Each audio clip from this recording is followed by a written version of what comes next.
Morning, everybody, and welcome again to Hometown Cable Sunday show called What's Going On Here? Calvin with the camera. My name is Bob Venn, and we're doing I guess we call it a series, a pretty big story on independent drugstores in the northern tier, and there aren't many of those anymore. Harrison's in Rouse's Point, and Mousseau's and Chazy, and that's it right now. So we're going to be talking to Harrison's later, maybe a combination of Harrison's and Mousseau's, and try to get Larry Eustace in maybe, Houston. And this morning we're at Mousseau's in Chazy, New York with the whole family here. And we'll start at the far end because she said she is the one that brought all this about. Your name on the end? Viola Lapierre. Viola Mousseau Lapierre, huh? Right. Yes, from Chazy. You were in one of the very early graduating classes here at... well, I wouldn't say too early. Not too early. 1934 I graduated. Oh, who was the other Lapierre? There was a man that graduated in the first class. Was there? Well, Maynard Lapierre. Maynard Lapierre, okay. 1920. 1920. All right, and the next is? Nancy Lapierre. Nancy Lapierre and Robert. Correct. Good morning, Bob. Morning. And you are Mrs. Lapierre's the son. I am the slave of these two little.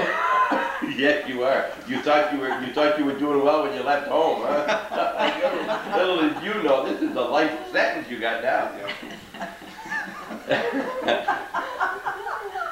You didn't think we were going to talk about that, did you, Nancy? No. We are in a huge building next to the pharmacy. Of course, the pharmacy is filled, and there's a lot of people in it this morning, so we're not in the pharmacy itself this morning. We're in next door in a place called WOW. What is WOW? WOW stands for Window on the World, and it is our latest vision for selling antiques, and it is our latest division of Mousseau Pharmacy, which we just opened. Okay, we'll be touring a little bit in here later on. Let's go back a little bit and find out, first of all, about Mrs. Lapierre at the end. Tell a little bit about your family, your father, your mother, and where you were from. Well, we were all from Chazy, New York. My father was born in West Chazy. My mother was really born in Cohoes, New York. But they came early because my grandfather worked at the railroad. And they moved to Ross's Point. And when my mother was 15 years old, she came to Chazy. And I'm not sure how she met my father, but anyway, they met someplace. And What was your father's first name? Charles. Charles. And your mother? My mother was Eva LaFontaine. And they always lived just across from the fire station here in the corner?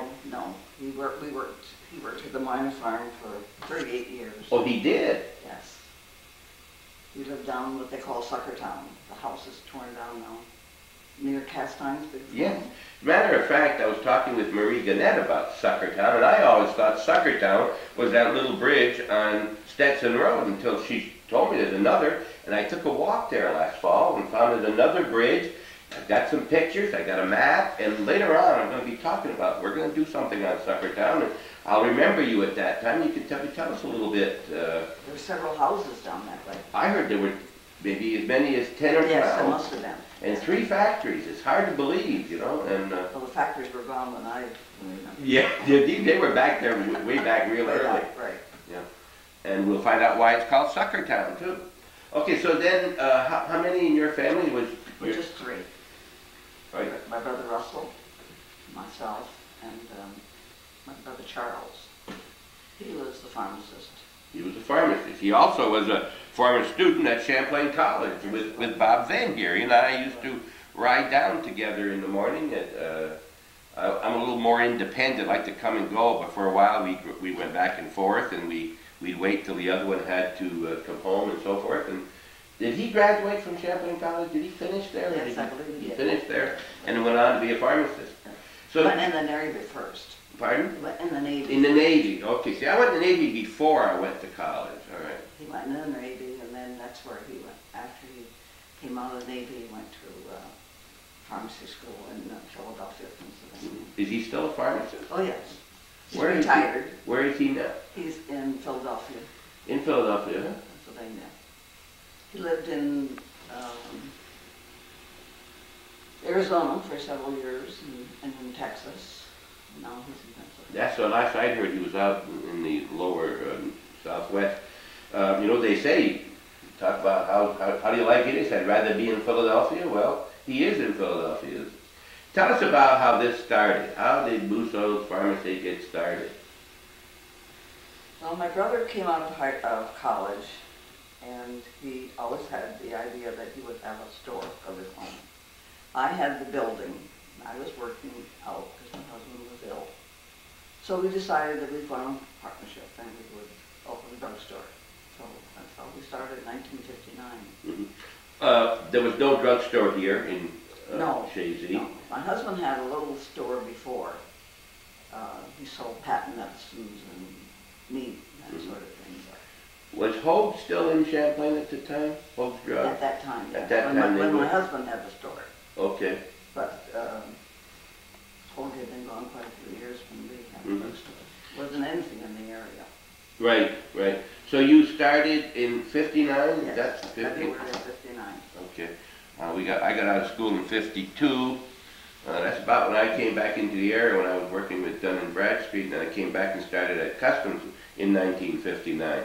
So you were at where the drugstore is now, but not anywhere near that size. Oh, no. No. Very small. What was on the other half of the building at that time? You remember? Was there an insurance company there at one time? Well, there was one. That was later, years. Oh, okay. There was a restaurant at one time. And then it was an apartment. It was built originally for the Grand Union. My husband built the store for the Grand Union. They wanted to come shoot me. Was there a building on the corner at the time you started? Yes, it was an old child's building, Okay. which housed the A&P store for many years. Okay. Do you have any pictures, Bob, of that original? Yes. Okay. I'm looking for them. We'll take a short break and while he's looking for them. And his mother and his wife on the side was getting Bob nervous this morning. I can tell that. They do it. Second.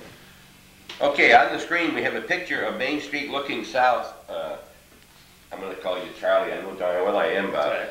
All right. The second building on the left, as we look down, is the pharmacy. That's correct. As it was originally. I mean, this is the late 20s. Right. There was nothing there then. Now, the first house is where your parking lot is. That's right. That's where the Grange was. Okay, that's the Grange. Chazy The Grange building. Okay. Look at those telephone poles with the 4 bars going across. If you remember those. Then the third building is the building we are in now. That's correct. Okay. Which at one time was the post office. It's been many things through the years. It has been Okay. post offices. And then the fourth building up is next door. Right, that was Brunel's. That's been like through the years, many things. Again, apartment house, Okay. garage. It was a dance hall on the 3rd floor It was. where everybody apparently went dancing. My mother and father. Your mother and father used to go there. Is that right? Square dancing or regular dancing? Ballroom day. Ballroom dancing. Did they have a ballroom dance teacher in community? Yes, they did have a teacher. Did they? I can't remember the name though. Well, all right. Now, to understand a little bit more, this is about 1960 then here? This picture here? Yeah. No, I think it's earlier than that. Earlier than that. This is Oh, no, that was 30s? that was in the 30s. Oh, okay. So that's when he had your husband had the store there. Put it in Okay. perspective, Yeah. he kept the big place and told Grand Union to go in the smaller one, which Okay. he did. The Grand Union was where it said Lapeers before, and then they moved next door, and there's the building that was on the corner of the Grange, and then this is the drugstore. And then later you incorporated the two in together, and it's all together now as one. So that was done with that. Okay, so this is why I don't remember the Grand Union when I was here in the 50s. It wasn't there. No. No wonder. Okay. All right, so that's where it started. And magazines, lunches. You had lunches in there too, huh? He had a little counter that he served lunches on. Mm-hmm. Ice cream. There's a car back there you could tell about the time. That's an old car That in the back probably was corner. Maynard's car. That was probably Maynard's car? Right. Okay. Let's get back now to 59, and you started the drugstore as such, and you and Charlie. Yes, How long was Charlie in the business? for 10 years. 10. And then you took over and he went west, is that? Yes, and my son came down. Okay. You had gone to, you went to pharmacy school? Yes, I went to Philadelphia College of Pharmacy. Did your uncle get you into that? No, he didn't get me into it, but he talked me into going. He talked you into okay. He talked you into it. Of course, your dad too, I imagine, huh? There's this drugstore here, and you said, wow, that's a great chance, you know? Not many hours to work and good lot of time off, right? That's right. How many years? Tell us a little bit about pharmacy school. How many years? Well, when I went, it was 5 years. And after which you still had another 6 months internship to serve, and then you, upon successful completion of state boards, you would then receive a license. It's currently, I believe, moved up to 6 years, where you now get a doctorate of pharmacy degree. But I'm not sure. I think it's starting in the next graduating class, maybe. Do they do anything today you couldn't do then with the extra year? I mean, you say doctor of pharmacy. Yours was what was yours called? Druggist? No. Druggist? No. Okay, I'll do that. I'll do those things. You be serious now. Come on. Well, just a licensed pharmacist. You're a licensed pharmacist, but now they call it doctor of pharmacy. It's going to be a doctor of pharmacy degree. Okay. Which they just seemingly, hopefully, place more emphasis on counseling and counseling, but it's more a clinical aspect, right. So it wouldn't be for retail. I think sometimes people forget that they go into their pharmacist, you know, and they buy it, and they figure he puts these things there, and all you got to do is count these number of things and read the doctor's writing. But I remember a nurse told me one time there are 3 people who take care of me that are very important in my life as health. Number one, I'm not going to put them in any order, but there's a doctor, there's a nurse, and there's your pharmacist. It's a team concept. Your nurse is very important there too. She does an awful lot. So you have to know interaction and so forth. We'll get into that. Our problem right now is that Nancy has got someplace to go. She's got an appointment. So let's get into talk a little bit about Nancy, and then we'll get back into more about pharmacy and a little bit more about Mousseau's in general. Nancy, where are you from? Actually, I was born in Dannemora, New York, but came to Chazy, you know, as preschool and started school in Chazy. Left for a couple of years and came back and actually graduated from Chazy. Did your parents live here too? Yes. Yes. What did your dad do? Actually, he worked with Dr. Brown in Plattsburgh for a number of years, and then for the prison system in Dannemora. Okay, so you stayed right into the health business. If it isn't animals, Dr. Brown was the veterinarian, huh? Yes, he was, yes. Okay. And he lived in Chazy, and he went to Plattsburgh, worked with Dr. Brown with Dr. Dwight straight across the street. That's right. I don't know. You didn't think about that, huh? No, never did. What was your maiden name? Bosworth. And your dad and mom's name? They were Ernest and Catherine Bosworth. Okay. My dad has passed away, but my mother's in Saranac. Mm-hmm. How many in your family? I'm one of 10 children. 10? No wonder your dad went far away as possible so he wouldn't hear the noise. You didn't have to come home for lunch. Right. 10 children? Yeah. Wow. Yeah, I was number 2, second oldest. Big family. Are they still in the area? Some of them are. It's half and half. Some live in Dannemora, Katyville, Saranac. So when you were going to school, did you know this young man right here? Yes, I did actually. We graduated from Chazy the same year. In a lot of the same classes, dated in high school, went away to college, came back and got married. What did you major in college? Elementary education. So you taught? Yeah, actually I taught for 3 years. Here? No, downstate and in New Jersey. Bob's last year pharmacy school. We lived in New Jersey and I taught there. And then in Chazy 1 year after we came back. So your family, you have what for a family? We have 2 children, 2 girls, 26 and 23. Well, now we're starting to tell our ages. We've got to be very careful. People figure backward, you know. That's You right. think she got out of school 22, may have been married because it was about that time, you know, and so now we got just, you just gave her age, I tell you that, Christmas time.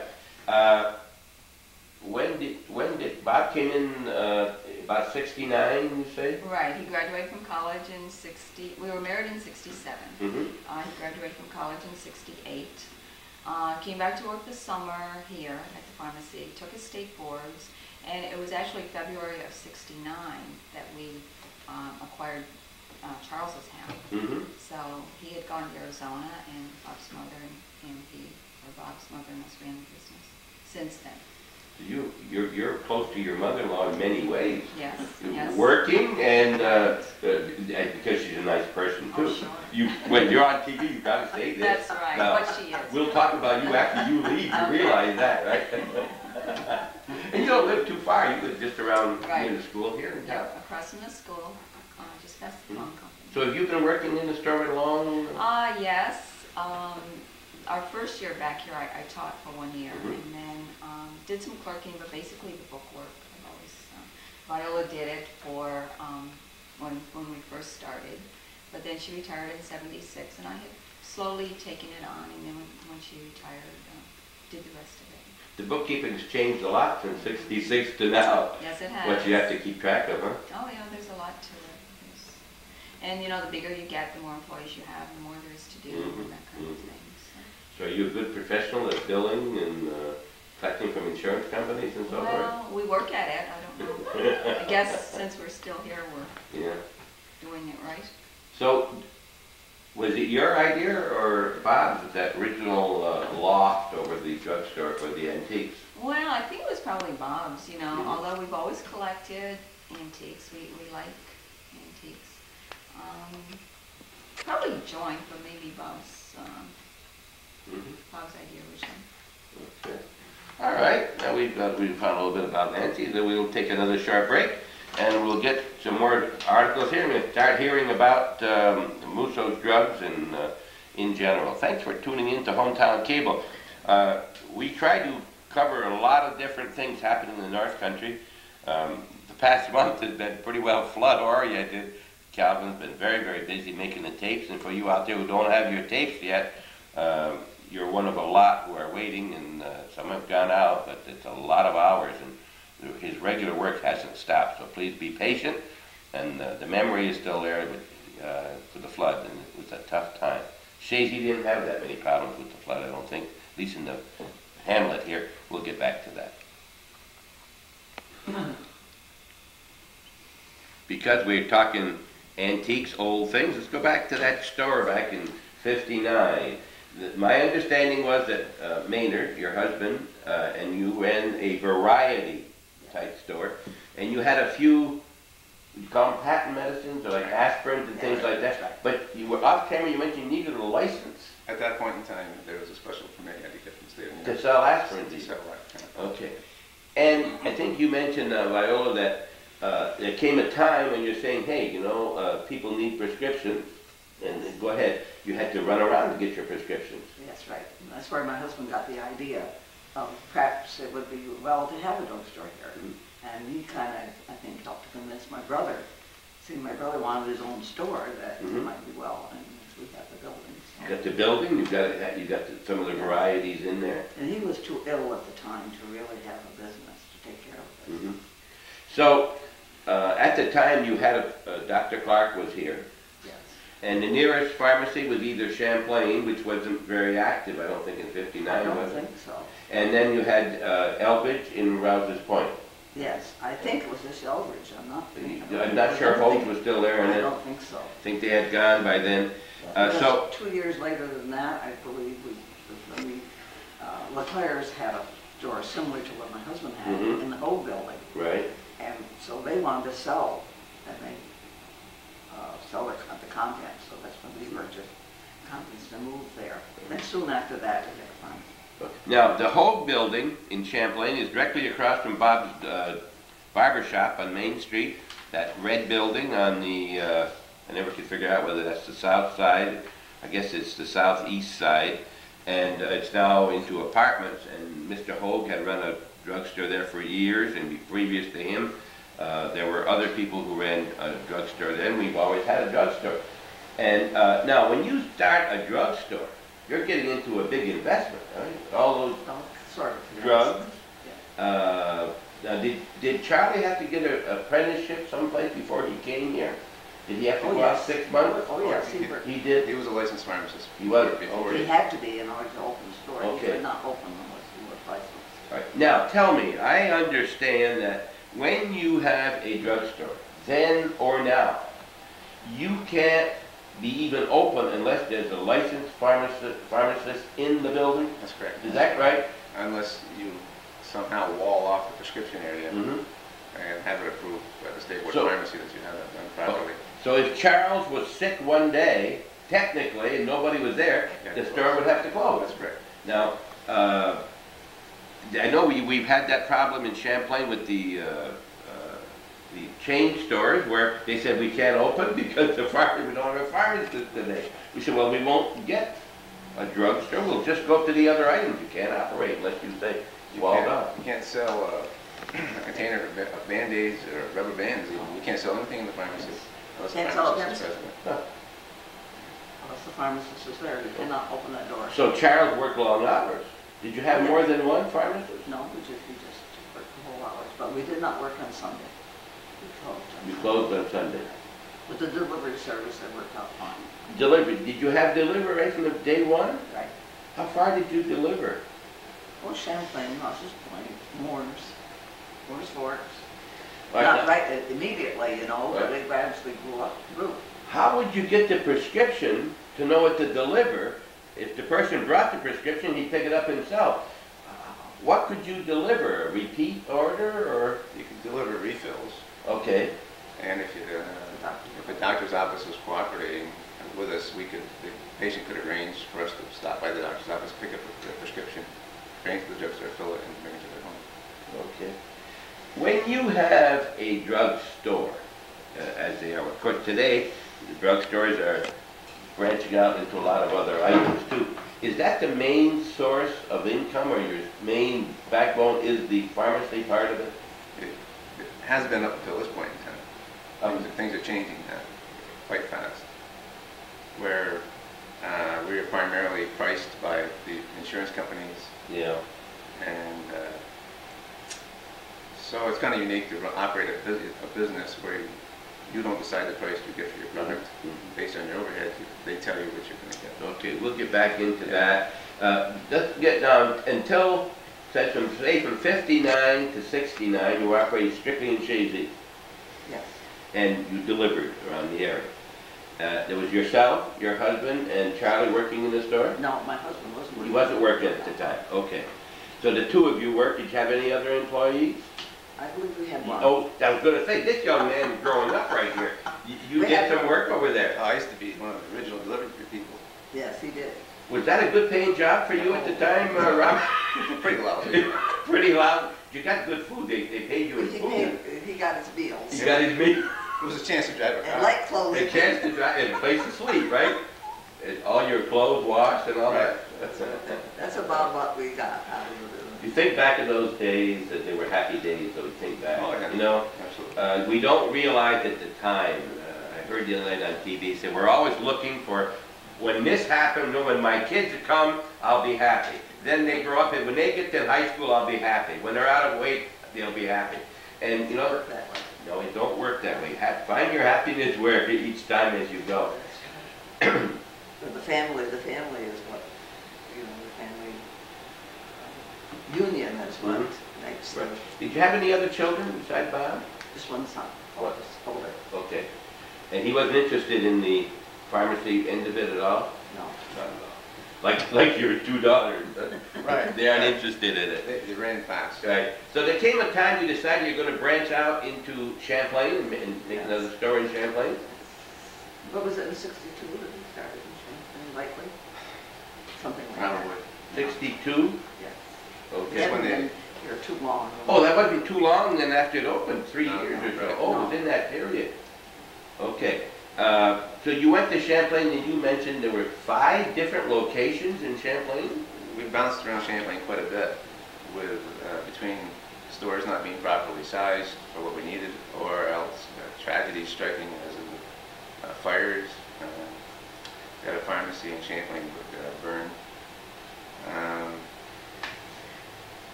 Let's start. We were in Hoag's building first, across from where Bob's barber shop and that. Yeah. Right? All right. And you were there for a short time. That had steps, which is bad for people who want prescriptions to climb steps. It's not very good. So then they went, I think, to this. And this was where the old Cochran store used to be? Yes, we purchased that. Okay, you purchased the building. This is right where Paquette Park is now. Right across from, okay, and this was huge. This was a big old, right? And then, were you here till the fire came along? That's right. Which was 66. I believe the fire was in January of 1966, and that burned. Where did you go from there? You went, I can't tell The you. A&P, where the A&P had been. Okay. Building, they divided up the building because it was too big for us. We took half of it. Okay, which half, the left or the right, you remember? Right. The right-hand side? That's where the Linda Laporte had her craft shop on Main Street. That's the second door to the right of the barber shop where it is now. And did you have another pharmacist? You had to have another pharmacist. Correct. Yes, we did. You weren't there yet. Right. Wasn't out and licensed yet, right? So do you remember who worked for you at the time? Wasn't Mary Jane at the time? Mary Jane LaCroix. Lacroix? Okay, so you needed one in both locations. Oh, yes. You also had to restrict your hours because Yes, you, we first, right, you didn't have 12, 14 hours because it was too long for one person to be there. Was it successful in Champlain? Were you happy in Yes, Champlain? I very much. Except for moving around all the time? It was very successful. Very successful. Enjoyed it. Mhm. Liked the people. Okay. And then you moved from there to where the Grain Union was? Were you on the corner at all? Yes, Below in the Sonic Lodge? Yes, yes. Lucas moved out there, Okay, and we moved in. okay. Then your last store was where? Where's your last location? You were always on... Lucas. Lucas, okay. And you closed in Champlain, do you remember when? Yeah, I've got it written down here. In 74. 74. December of 74. What was the main reason for closing in Champlain? Just repeat too much? No, they were building the shopping center at the time, which we already knew shopping centers cleaned out the center of small towns. Yeah, you're right. Even at that point in You're time. right. And we had signed a lease to go into the shopping center. And just one morning, Mom and I were traveling to Champlain, I remember, and I said, I thought this over, and I don't think it's proper for us to do it. And I walked down to Mr. Pomerleau, who was funding and building the property, and it was not, they were still in the construction phase. I said, I don't know what you can do about my lease, but I'm not coming. No. Because they would make you back up to your lease with your home, and then when you reached a certain profit level, you wanted to participate in the profits. There wasn't much incentive for an independent to get involved in that, as far as I was concerned. Well, let's be smart now. Monday. That are you glad that worked that way? Yes, I am. You are. Okay. So you're not sorry that you didn't happen Absolutely there. not. No. That's a smart thing. I think. Okay. Yeah. I was going to be retiring out of the business. When you have to hire everything done, it's not enough. You're right. And you don't, no one takes, I don't care what good employee you have, they do not take the place of your own. There's a big question about that. What happens in the shopping center is they would dictate your hours, the hours you'd be open, the hours you couldn't be open, and all kinds of problems. Plus the high rent, and plus the pharmacist, it was just too much. And I think you lose a little bit of that intimacy that you have with an independent drugstore. You know, where you can, you like to be there. You know, or someone That's right. that you know. Oh, I think you need to be. You have to be. Yeah. Because people depend on you, Yes, not yes. to someone else. I Because say. Instead, and now I go into the store and some of the customers are in the store, they call me Mrs. Mousseau because of the Mousseau pharmacy. Yes. And I just let it be because, what difference does it make to me? Yeah. Because I'm still their friends and they recognize me as trying to be nice to them. You know, my sister, I think, graduated with Charlotte. Yeah, she did. And or right about the same time. And I said, I'm gonna come on over to the drugstore and you see Charlie. I brought her over to see Bob because I was thinking of Charlie in my mind. I can't believe I did that. Well, I'm told I look quite a bit like You do look like Charlie, and that's a good thing too. That's a good thing. Another good thing is what you're going to hear right now, and we're going to take a break so you can hear it. We'll be right back.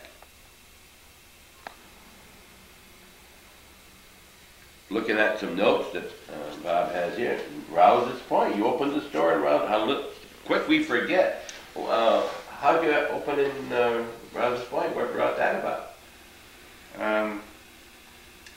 We felt that we could do well by having pharmacies located in Chazy, Champlain, and Rouse's Point, and the old chicken coop restaurant was available.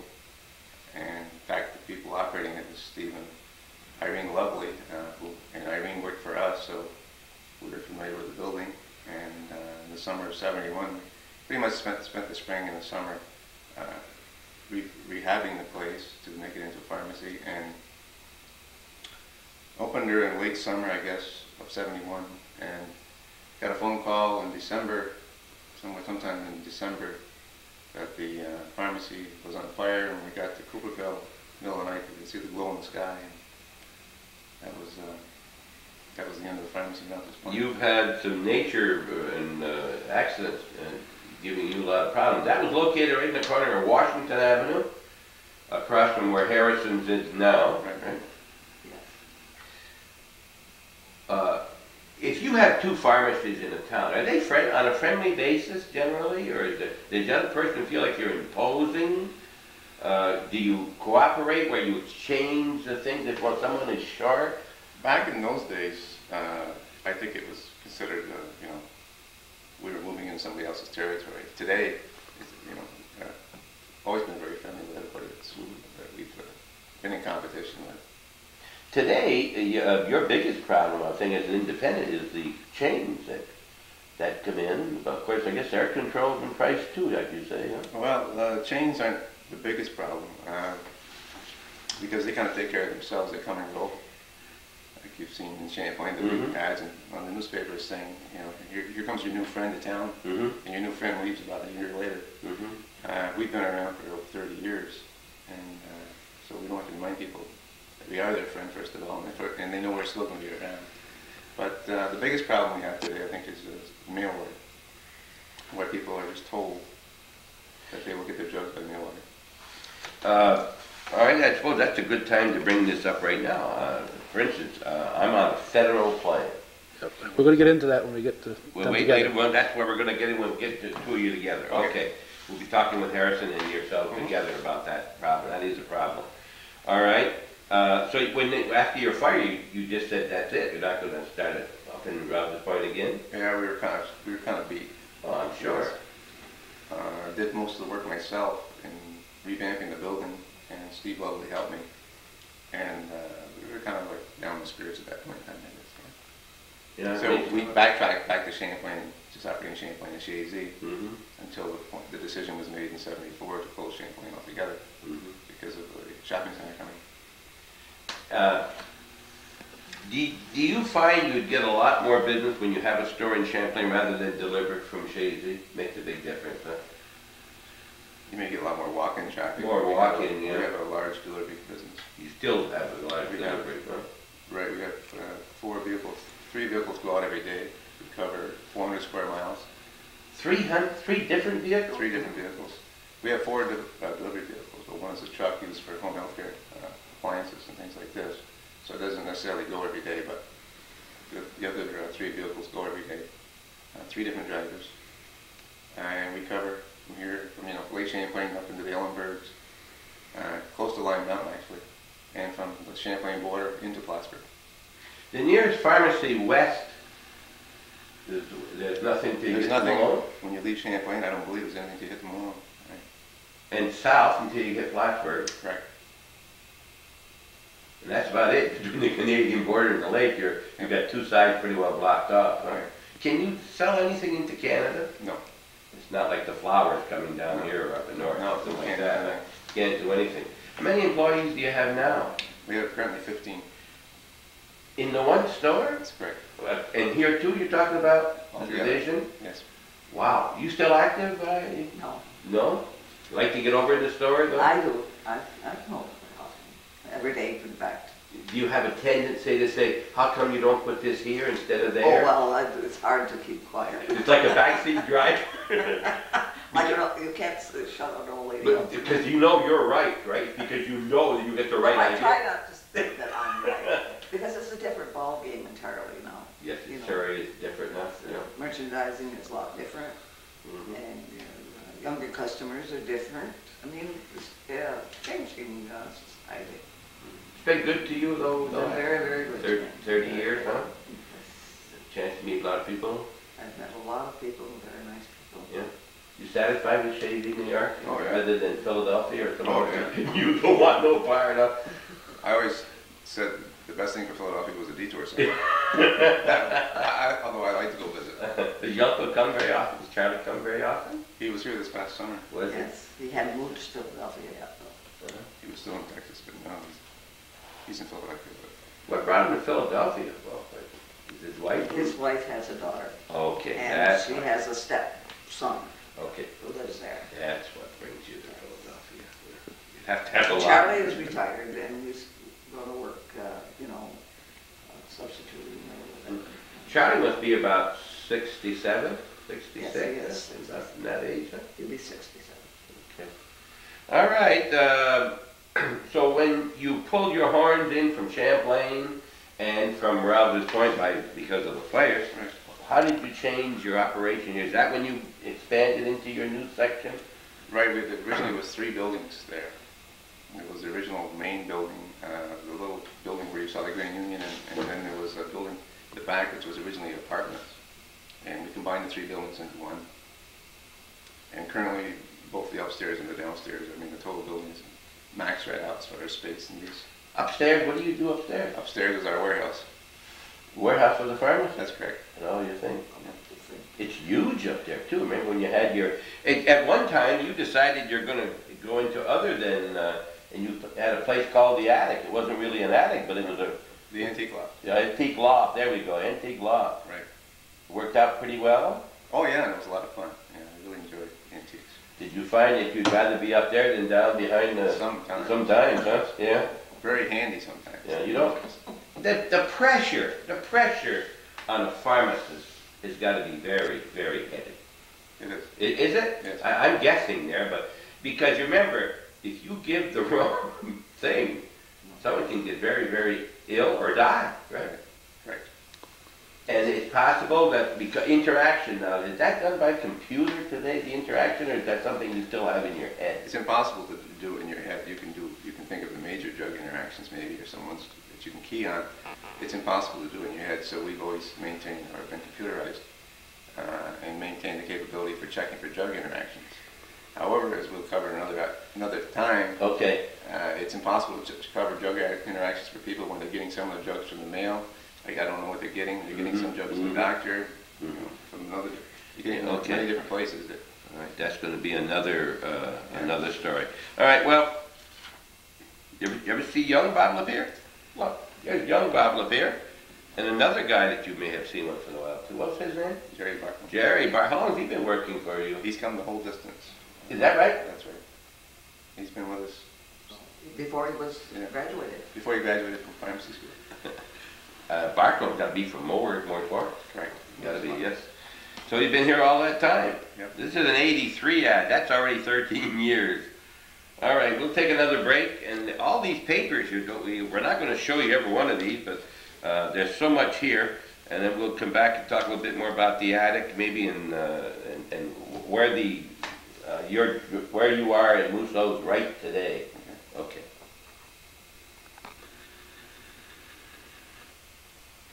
We were talking off camera, and we talked about computers. You told me something I never knew. One of the things we did, we always tried to stay up in technology, and we were one of the first pharmacies in New York State, and certainly the first pharmacy in northern New York State to become computerized.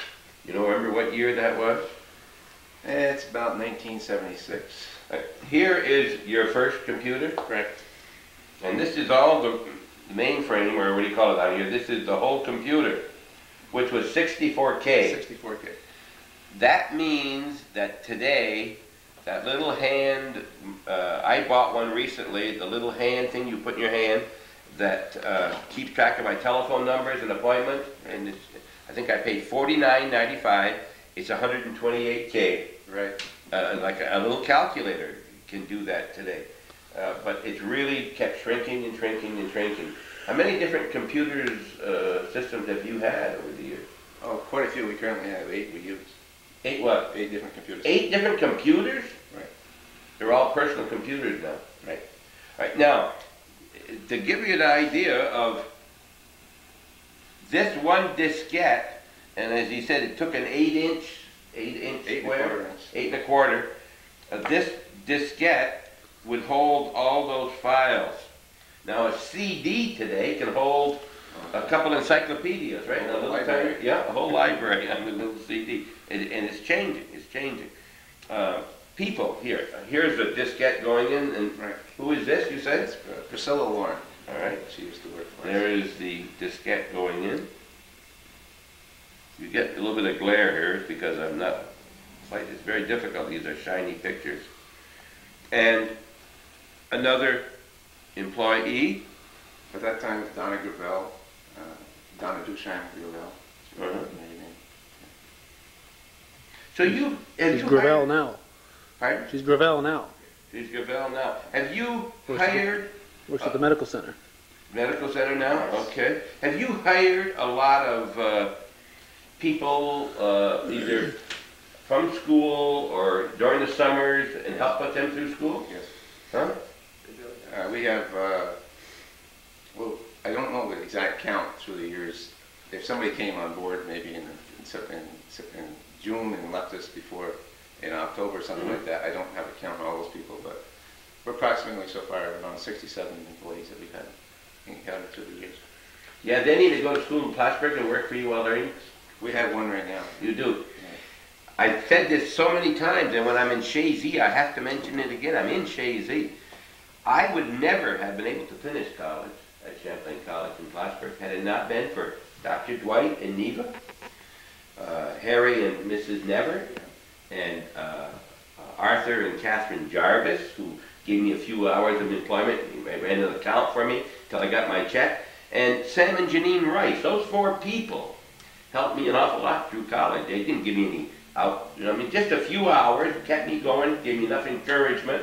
At times I felt like you did after your fire in Rouse's Point. You say, I didn't have money to go to a movie, and I was with my wife today. We were going out, and I didn't have any money. And we would study at her house. That was our date that evening, But it's all been worth it, and for those people, and like yourself, helping these people, I'm sure you're giving a lot of encouragement to these young people, and you should be proud of that. You should be very proud of that. Okay, this is when you started with your antiques first time? Well, the antiques were there, and I would put displays within the pharmacy just to make us try to do something differently. So what did you do? You'd buy antiques for your house, get sick of it, and start trying to sell them in your store? Sometimes. Make a mistake in what you bought? Sometimes, but not always. I bought them to sell. What got you the interest in antiques? How did you come up with that? Well, I guess when I was a kid, my mother used to have me dust chairs a lot. Like that. Do you dust them well? When I dust around the table, I noticed there was, lions' heads and things like that on them, so I liked them. You like those things. They bring you back to your childhood. The lion's head there. You had to get in the holes. And the paws down there too, yes. She come around and check. We just saw here, we were talking about the antique loft, and that was upstairs, and here's the ad in North Country in 1976, October. Located over Mousseau's Pharmacy. Unique treasure of oddities, nostalgia, collector's items that I learned when I was home with my mother. Right. And then, It's 20 years. 20 years later, This past December. it's the one we're sitting in right now. This all been revamped in the front, brought it back, and it's just beautiful. Some of the things here on Main Street in Chazy, New York. This building's been in a lot of things over the years. And when you had, one of the outstanding features, and if you're going to be able to see this, Calvin, was a bar. Right. A full, how long was this? It was 24 feet long, 12 and a half feet tall, and it was a front bar and a back bar.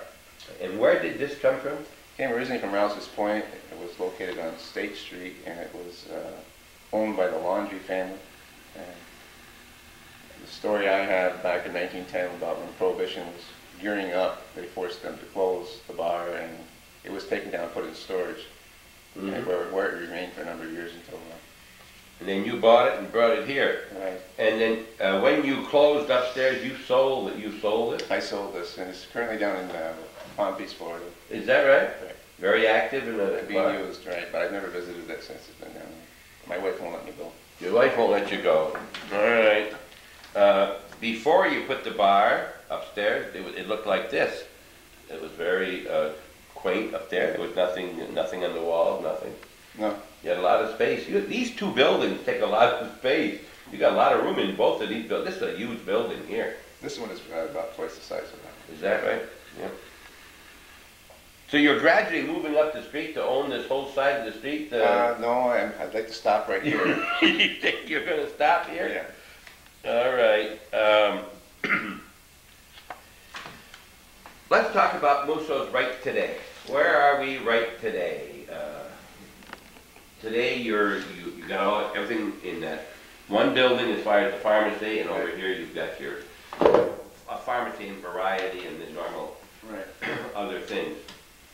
15 employees. You think you found your niche now? You're going to stay right where you are? No, I think you're continually adjusting your business all the time to meet competition and changing times.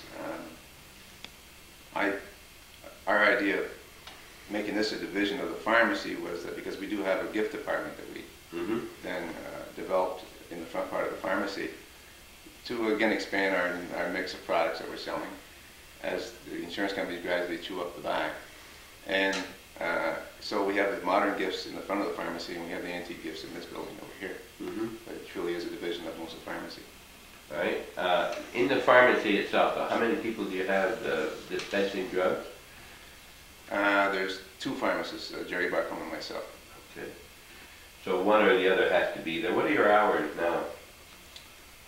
9 to 6 in the pharmacy, Monday through Saturday. We're closed Sunday. You still close Sunday? Correct. Mom's influence there way Mom's back. influence. Right. Well, back then you didn't work Sundays. Today, gradually, in pretty much all the stores, Canada's gone to Sundays now. We just didn't believe in it. You didn't believe in it, and you still don't. No. Yeah. Because we figured that when we started, if we could not earn a living in 6 days, we'd forget it. I used to tell my father that on the farm. We'd get up at 5 and 8 o'clock. We're just coming in sometime, and I said, that's 7 days a week. I said, Dad, if you can't make a living in 8 hours, you're in the wrong job. You're really in the wrong job. You get too tired, and you need some time off. You need time with your family. All right.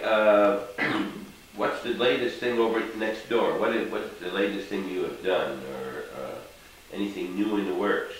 The latest thing we've done was open this division. But that's over here. Yeah, Let's leave right. this. Okay. In that building itself, though? Yep. Oh, let me Our go. gift department was the latest. The gift. Okay, let me go back to it before I get into that. This unit? That's before the gift department. That was the home health care. Home health care. Are you still into the home health care? We are still into the home health care business. However, we don't still work. a whole lot of space for the display of the product. Okay. If people need a hospital bed, I don't need to have it on display to let them know I have a hospital bed. So we've taken much of the display area that we used to use for that and incorporated it into the gift department. So you still have the rentals We still have the rentals, right? and the sales Right.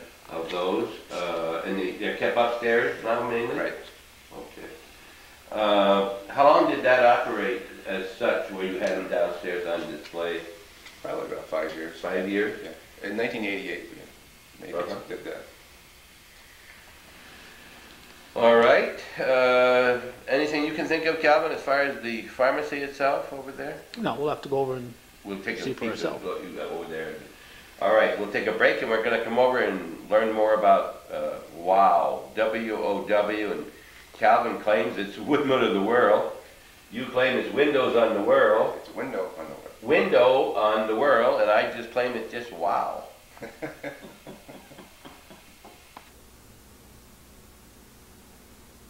Well, Bob, you referred this as a division of Mousseau's pharmacy. That's correct. And I know a little bit more about what's happening in here than I do in a pharmacy. First of all, when did you acquire this building? About 2.5 years ago. From Richard Carpenter. Richard Carpenter. But you've done work outside. You've rebuilt the front end. That's correct. Who did that for you? Most of the work was done by Jim West of West Brothers Construction. Do the West know anything about construction? They know Quite a bit, huh? Quite a bit. They've been a family in this area. I guess their father was at Joe's father was at the minor farm many years ago. Was in there the West family, right. Large. Okay, you opened when? We opened about 2 weeks ago now.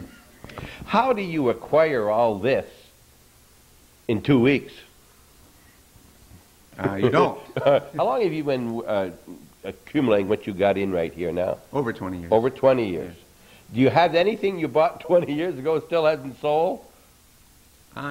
Yes. It wasn't a mistake, though, No, was it? No, no. you liked it, and someone's going to come in and want that. That's right. The big thing about this is the building. Let's look at the building. This is the picture we saw out front. Why don't you get over on this side, Bob? Okay. That's the picture we saw. This is Main Street, Chazy. Right, that's the one we saw, all right? And right above it is the other direction.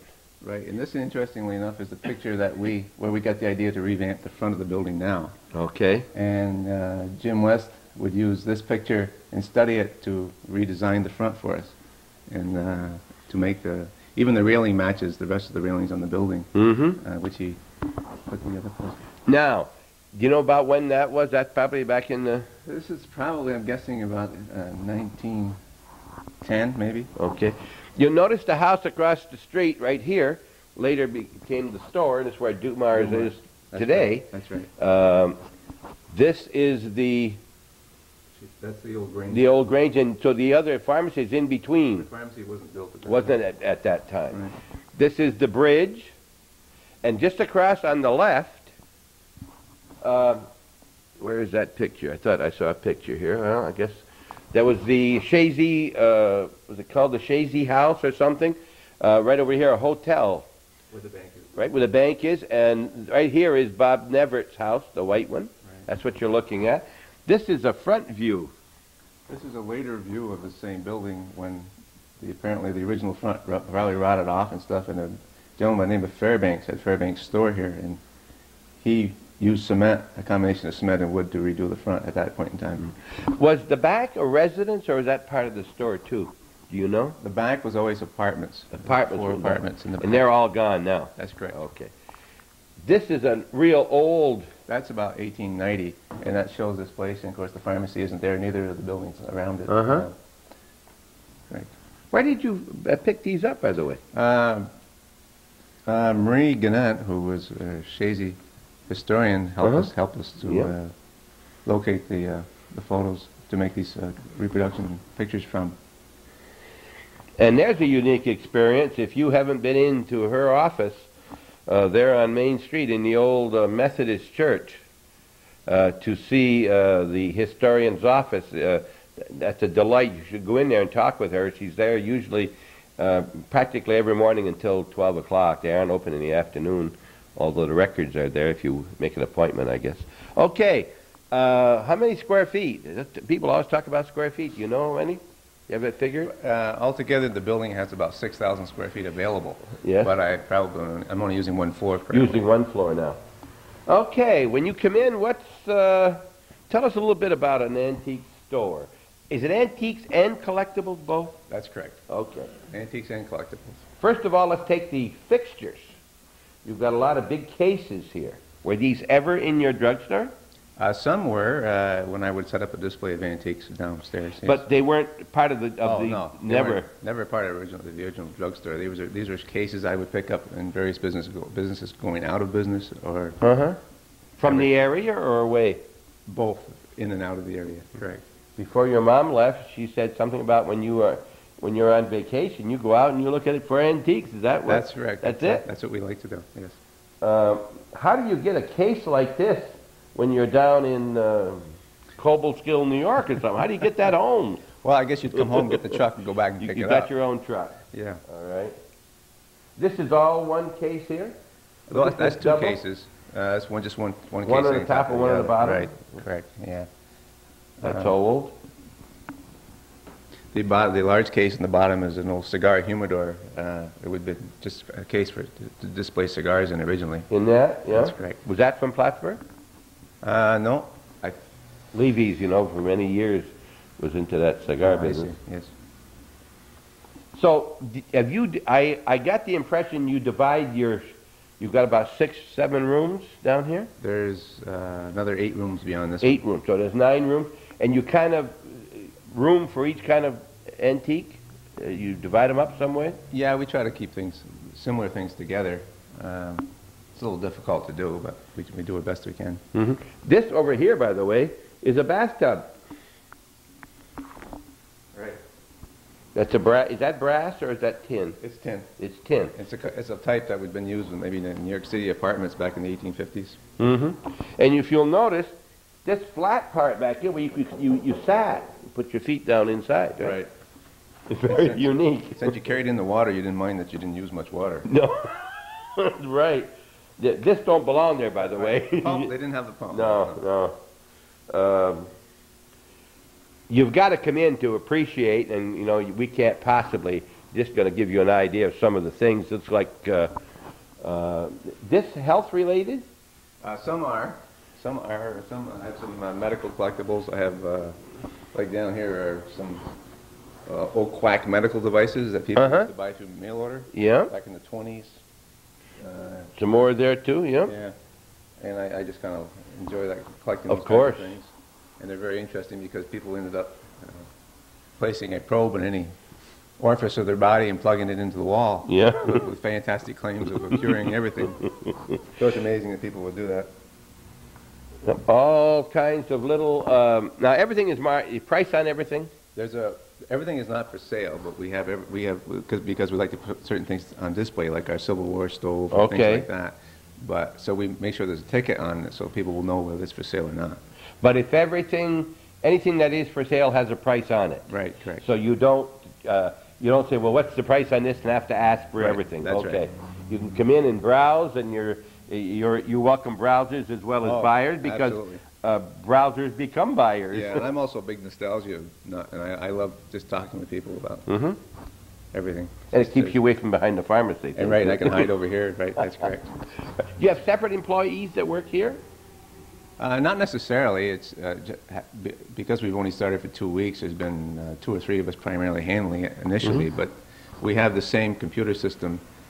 All the inventory is on the same computer system as a pharmacy, and it's hooked up to the computer in the pharmacy.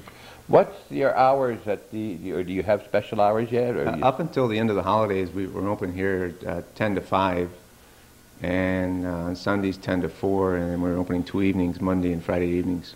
This probably won't be shown until after the holidays, obviously. So what will be your hours? Do you know yet? We haven't established what it will be finally, but they can call the pharmacy and ask, or else we will be advertising them. Okay. And oh, by the way, this authentic, very collectible today, folks. This particular one, I find not for sale. Not for sale. 0.00. I have one home that's not for sale. I have a Wurlitzer. It's a 1947. I've been offered $5,000 for it one time. I paid $50 in 1955 for it. It just happens to be a very collectible thing. The big one is called the 4815, I think, Wurlitzer, and that's worth it between $10,000 and $12,000, I think. Very, very collectible. Rockola? Rockola. All right, he used to be 6 for a quarter to play him too, huh? 6 for a quarter. And toys? Toys, right. Okay. Boxes on the top. Big collectibles. You sell that for sale too? That's correct. These are for sale. Yeah. The back bar is not for sale. That's for just a display. Okay. Now, where did you get something like that? You remember? That originally came from out of Rouse's Point. Probably part of the original laundry businesses up there, and there's a back bar for a soda fountain, which I in the end had to restore because it was needed a lot of care at the time. And it's worth, that's why it's so interesting, because it was from our viewing area, right here around this place. Laundry's had a lot of things. Your lunch prices are reasonable. Pardon? Is lunch prices Yes, reasonable? yeah, the quarter for the hot dog there is nice. What is this Civil War? Oh, that's the stove. That's a Civil War stove. That's the one that is not for sale. That's correct. Okay. All right. We'll move around and then see another. By the way, I saw these and I was asking the lady, did that come from Chazy School, by the way? You're talking about the... Yes.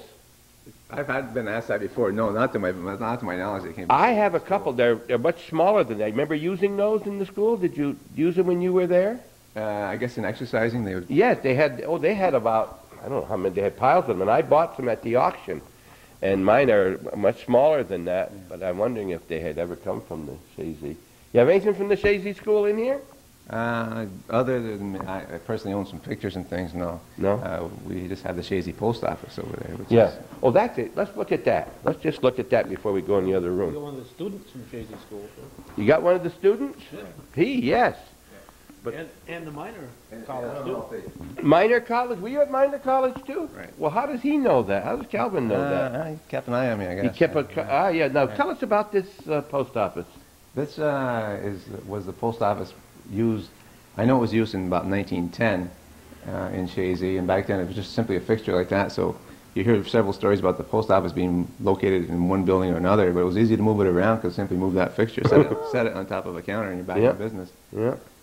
And even then, the boxes were not all completely used, and many of the names were on the back of the boxes and still are there. But I made a list up front. Up front that are there. Yeah. Did you find any of your relatives? No, but you see a lot of names that relate to maybe like Stetson Road and shit. There's some Stetsons on there, and we have a Stetson Road. There's a Minkler on there, and we have a Minkler Road. Minkler Road, And yes. That kind of thing that you can relate to. And we have people coming in that recognize they're some of their relatives and stuff. It's just a fun thing to show them.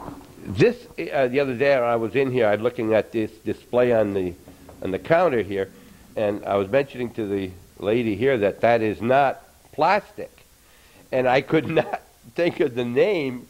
English ivory. Well, that's what they said, but I know it as celluloid. Well, this kind of thing is celluloid.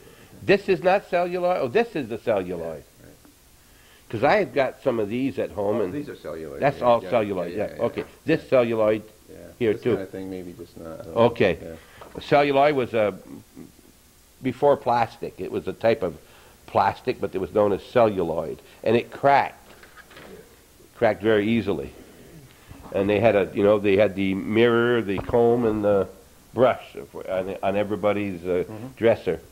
Okay, we'll look in the back. Anything else in here that we should see? Well, when Dick's Lunch was operated here as a restaurant, these were the prices that were being charged when they closed. Okay. It's kind of interesting to look at. They closed in about 1974.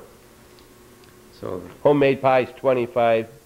Today it's you get it for $1.50. It's a good price. You get some very good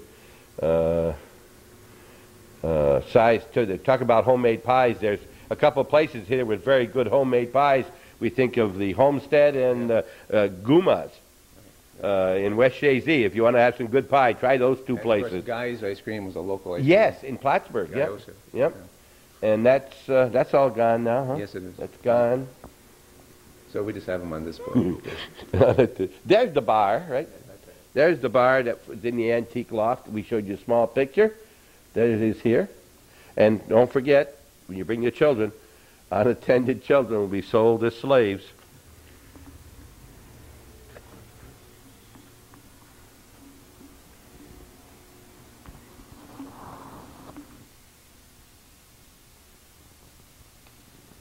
Don't know how the light is in here, but Bob is holding a item he called a crescent, and I have no idea.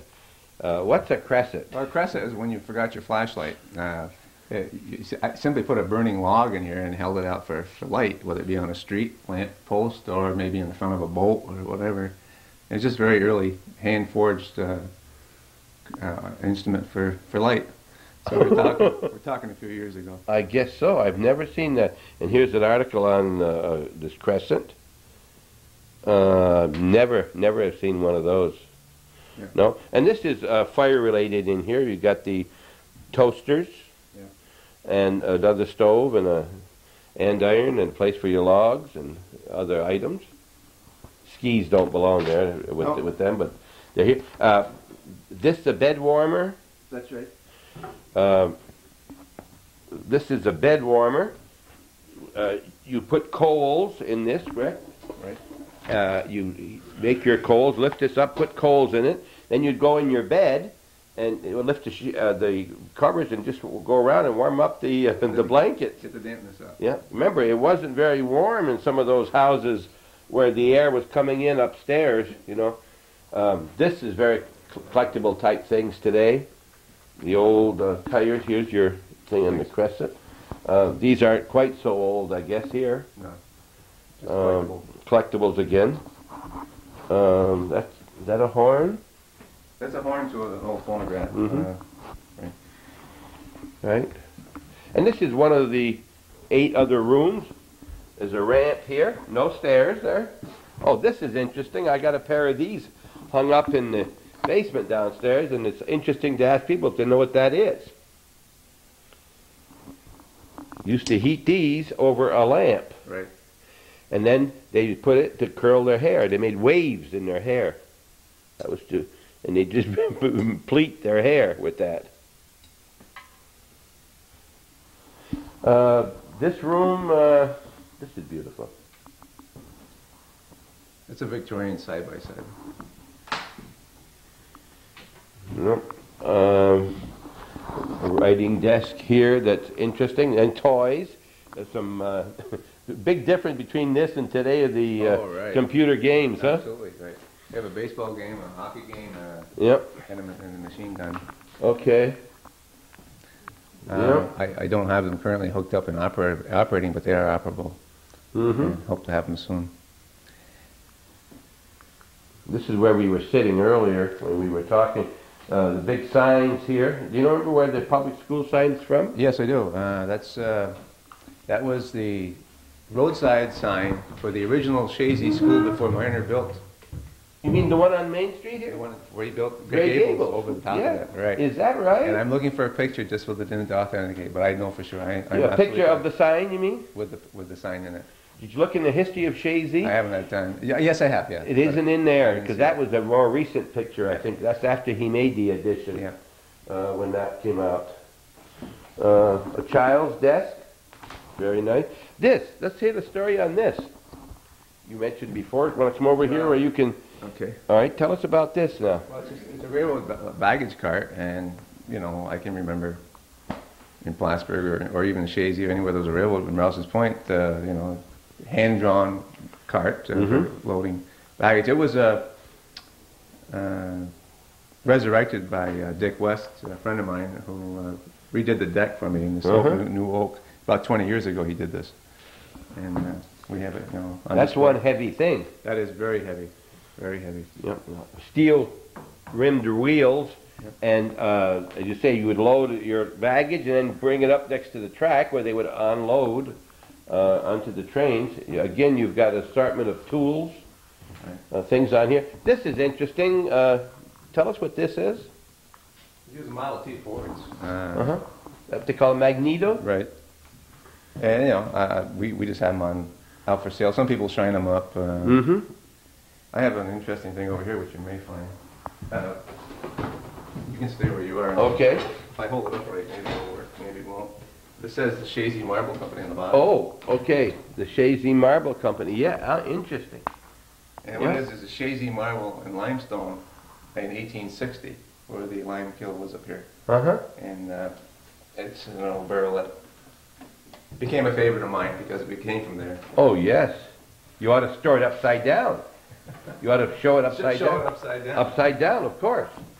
Then you'd see it right there. Which way do you want to go? Well, Go that way? well, these, first of all, let's just show, if you've heard of what they call an ice cream chair, this is an ice cream chair, they call Chair it. without a seat. Right. Without a seat. Right. The little thing that went on top, around, and these were metal, and they had the little tiny round tables in the soda fountain. Right. And they call them ice cream chairs or soda?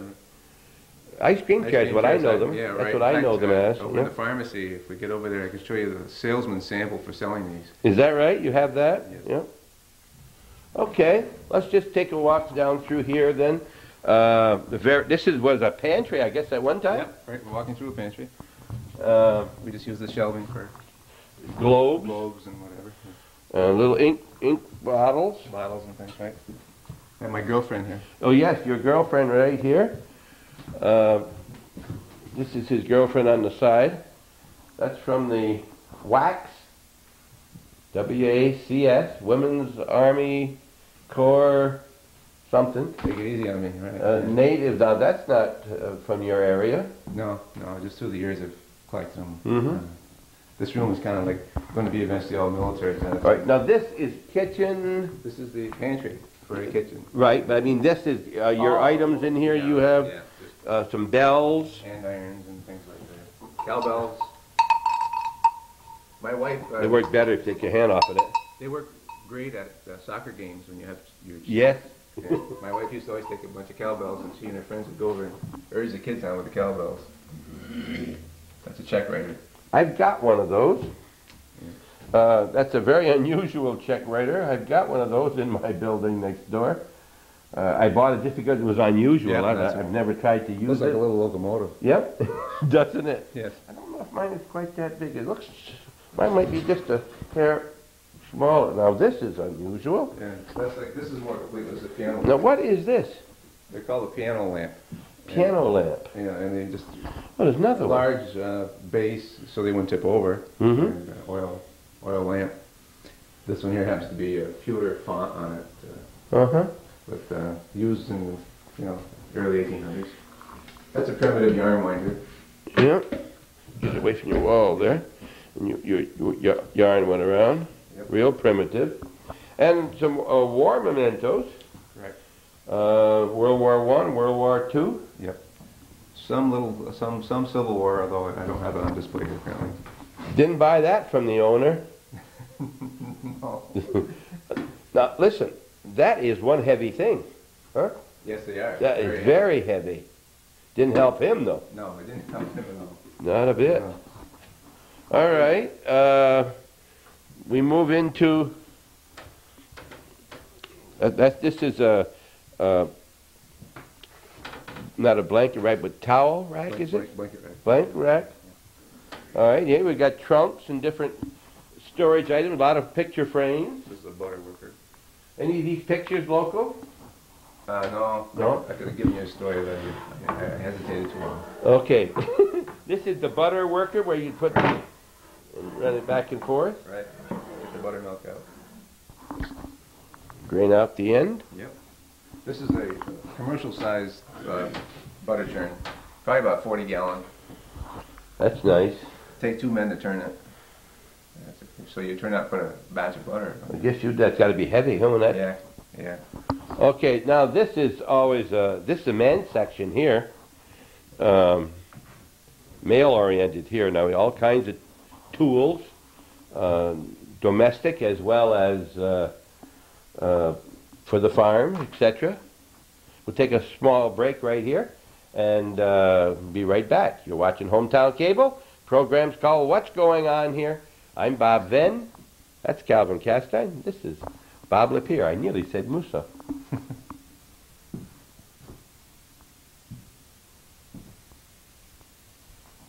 We're back in business and we're looking at some of the various items. The old wooden shovel. Now the wooden shovel, you got a story with that one?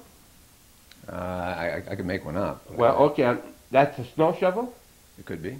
They used to use wooden shovels to handle munitions, so there wouldn't be a spark, Also right? use them in granaries. Okay, yeah, Same- so there won't same be, reason. for the same reason, there wouldn't be a spark. Of course, if that's got a metal bottom, it's kind of It's used in the North Country. defeats the purpose. Right. Okay, the regular horseshoes. This is a great old vise that we used to have on the farm, that type. I bought one of those not long ago, well, I guess 10, 12 years ago. I got it out, never put it up. but they were great. They went into the cement. Yep. Great old. Now, if you remember when we were talking with Jim Misek, he made these types of clamps for Sears, he told us, much smaller than those, but he made that type of clamp. This is a jug for gunpowder. Oh, Probably one of the older tins that we have. huh. For gunpowder. Right. This was to wash your clothes. That's what my wife used when we first married. And you'd go up and down, and it caused the suction, and it washed your clothes. It caused the action. She still uses it today, but for different things. For different things. Yeah. Now, this is an interesting. Explain this bench for us. The bench is used as a. With your feet, you would pin a piece of wood forward. You sit there where that can is, and use a draw shave to shave wood. So they made shingles. Wooden shingles. It would you put wood under here, would come down, and it would clamp it in, and then they could draw with their draw shave. And a draw shave, I don't know if you have a draw shave in here anywhere. It's two-handed, like it's a big sharp knife. This right here is a collectible today. People use. Those are stirrups, and my wife uses them to hold napkins. Yeah, my wife told me one day to get off my high horse, so I had to park. The other bench underneath is a leather harness bench, right? Harness bench. Here's another one here, and you push your foot down, and you could lock it. See how that went into the thing, and you'd put your harness, and they would sew harnesses on these. I don't know what that's for. It's just a large hand forged fork. Yeah. This is a press over here, a cider press. Yeah, correct. Put your apples and things inside, and then this screwed down, and then out came your liquid.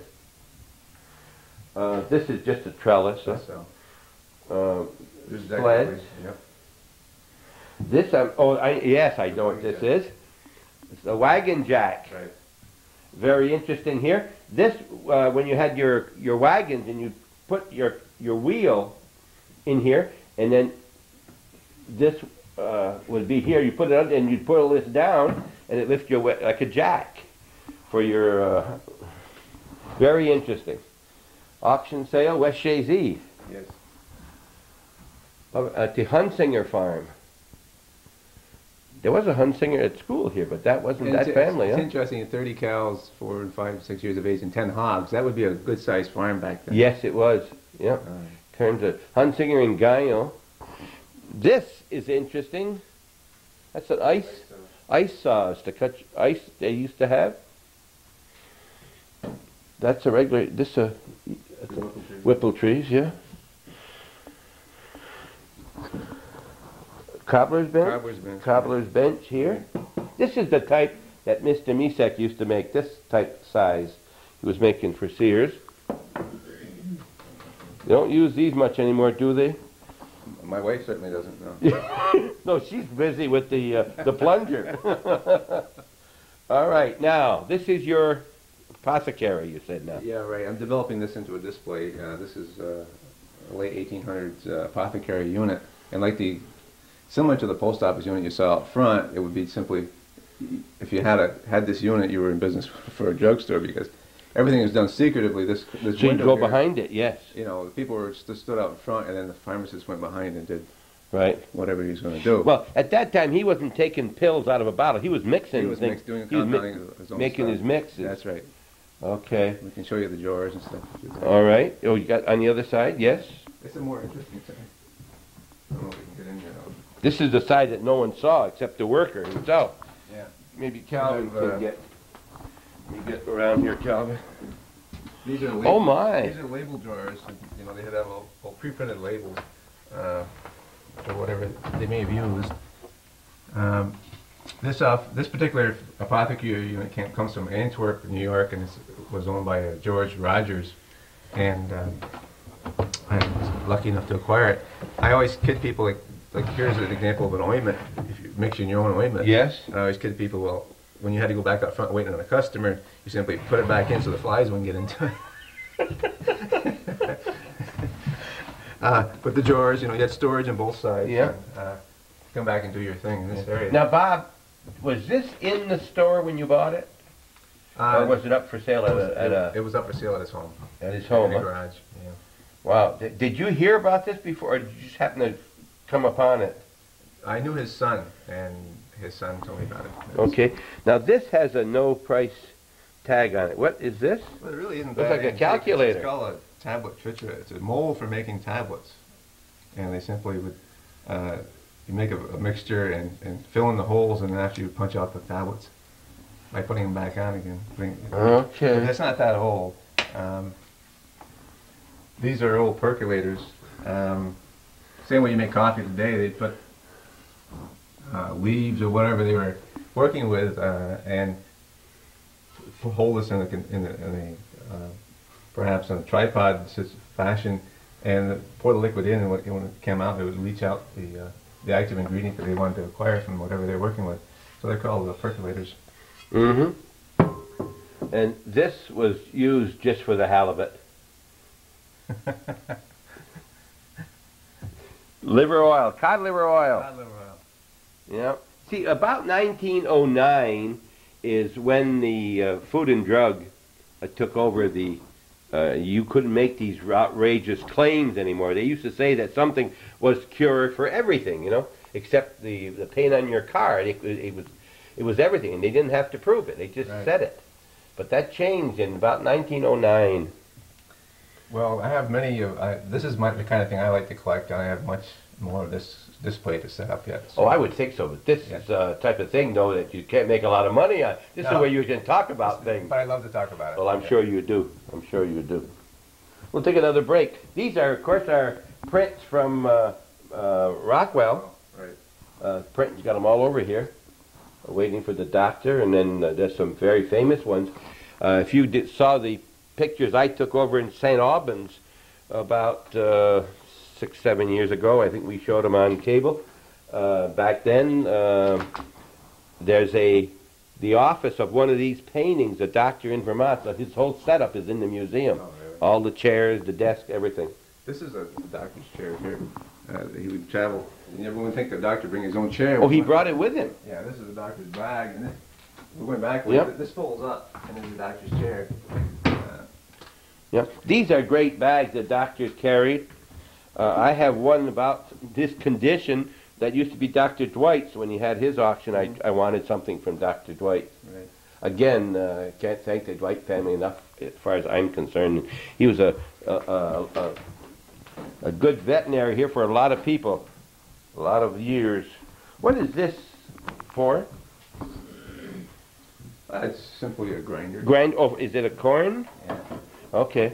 Take It's the corns just off. sheller like? Put your foot there. Take the corn off your foot. Yeah. The old sleds. Okay, we'll go into the other room. We'll take a break.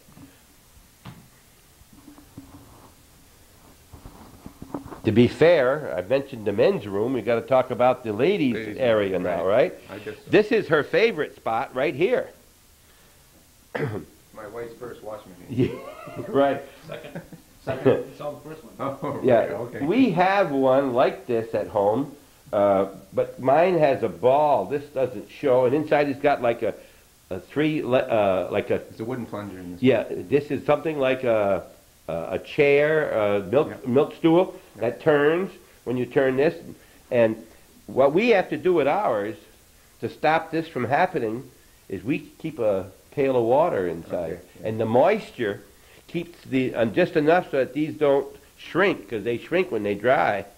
And ours came from Eaton in Montreal, and this, of course, was the ringer.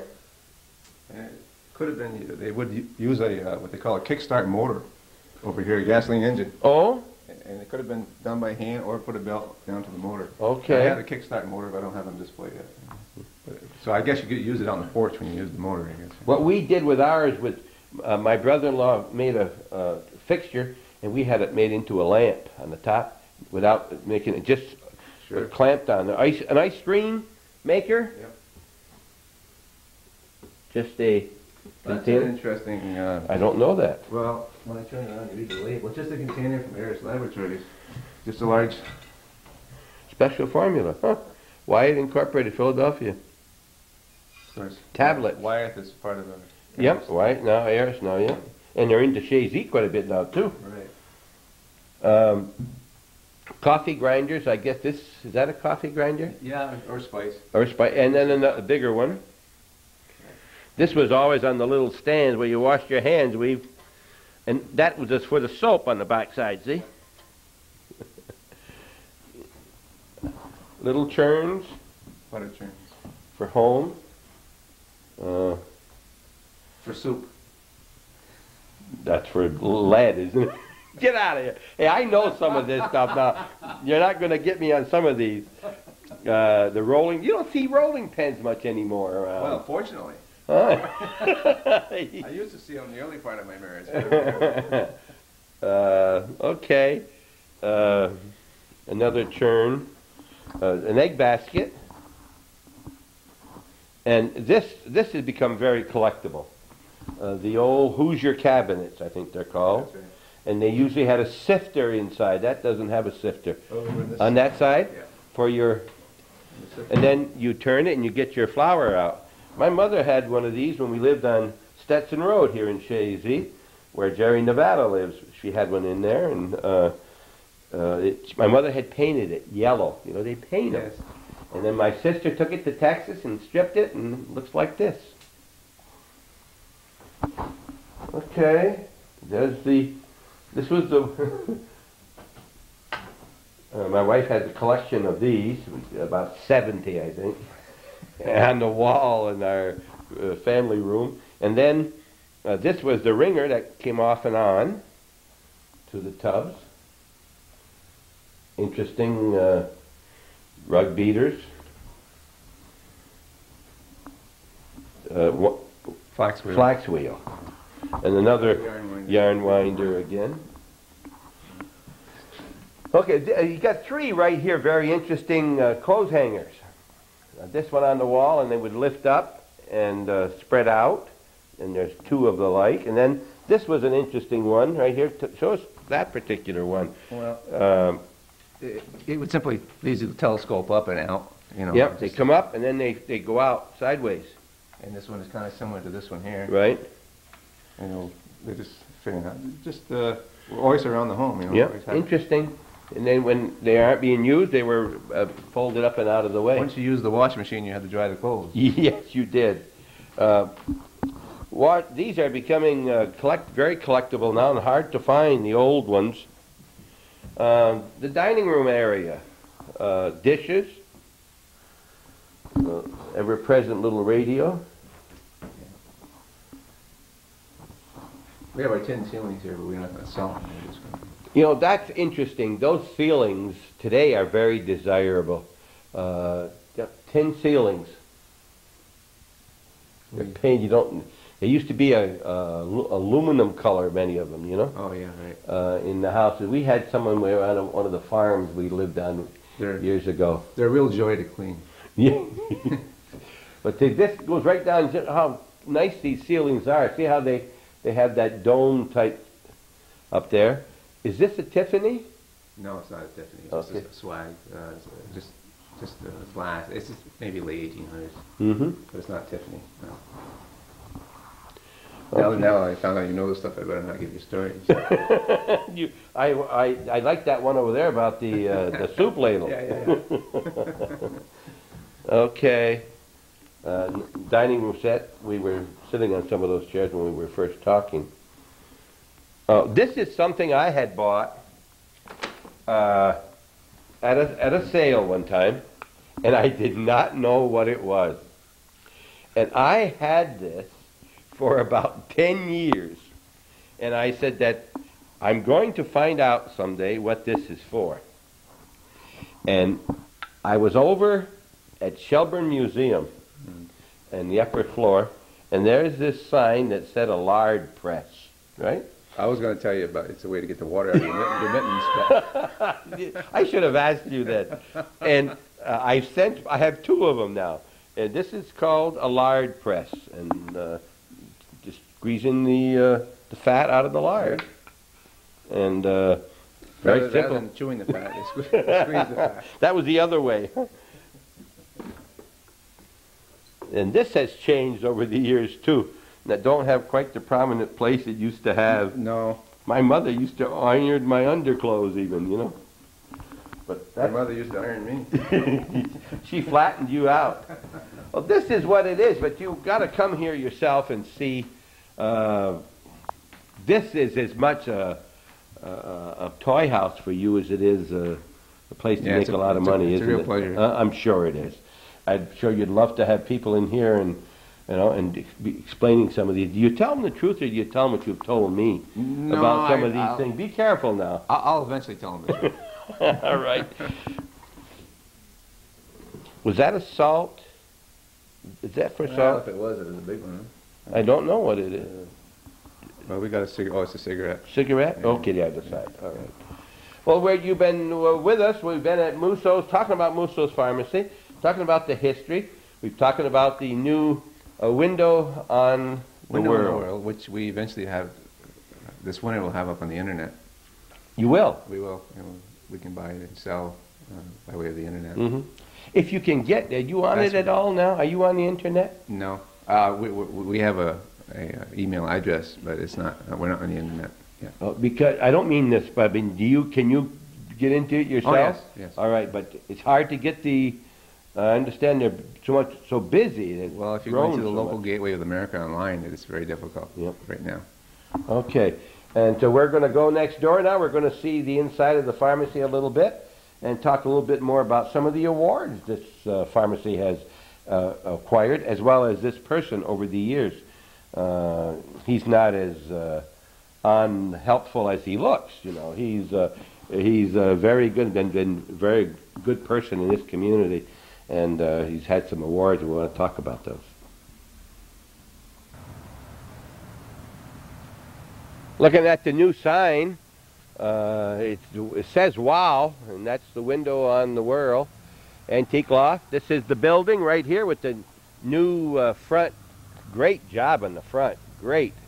It's really added to Main Street here. Really has.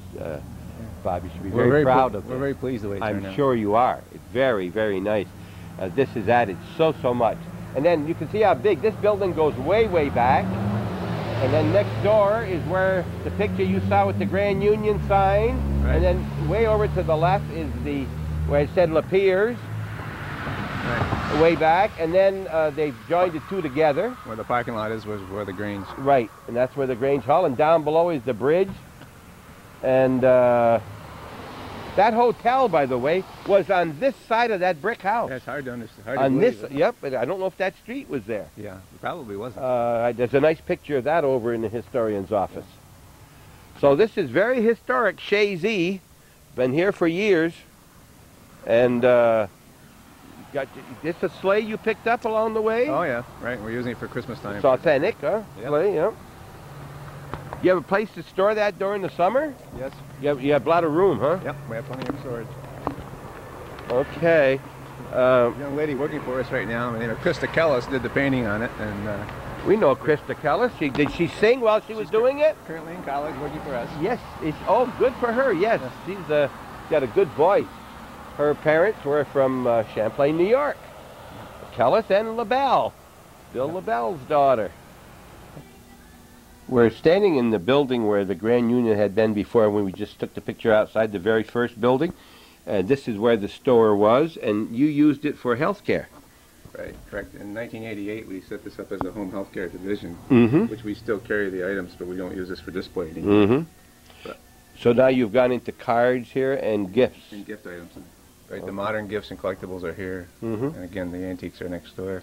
All glass shelves, too, here, I see. Right.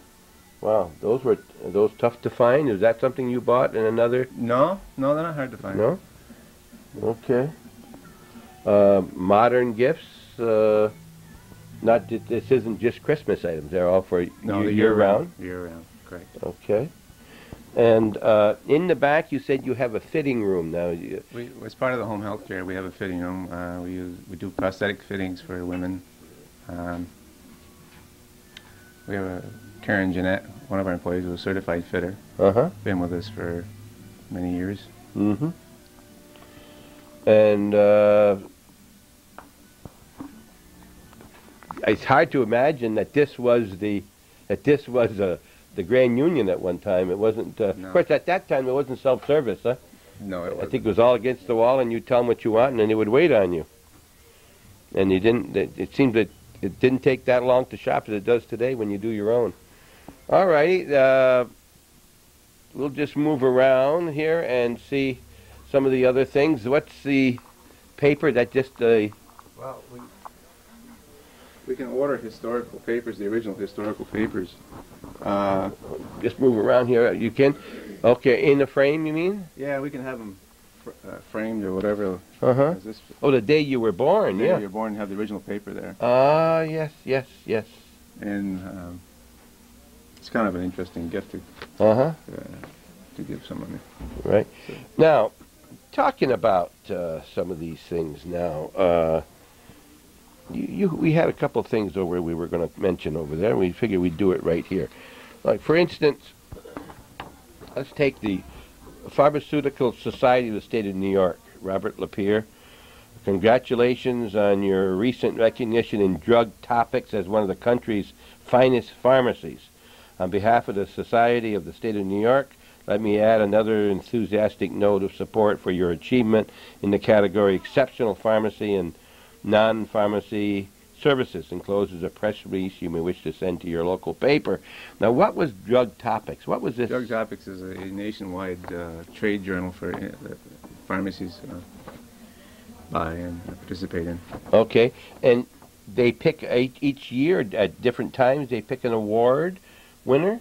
They will select pharmacies that they will feature, and they chose in 1992 to include us as because of our services that we offer people. Very nice. Very, very proud of something like that. That's great. Right, we were talking here. Let me see this first thing over here. I don't know if I read that on TV or not before. This is Dr. George Allen, who was in Champlain, right next to the Presbyterian Church on Oak Street. And this is a couple of his prescriptions. Right. And what does that bottom one say? I don't know if we read that on. Well, We didn't.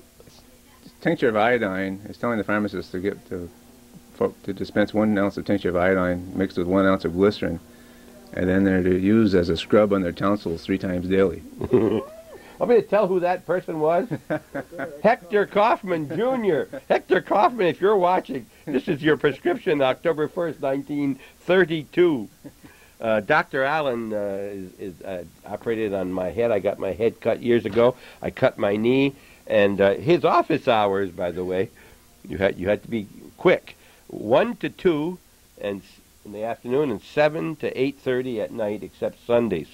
And the reason for that was, why was he only open? He probably was out doing house calls. Doing house calls. And there aren't many people. I think George Clark still makes some house calls. And there aren't many who make house calls today. And for you young people, that's when they used to call a doctor that came to your house.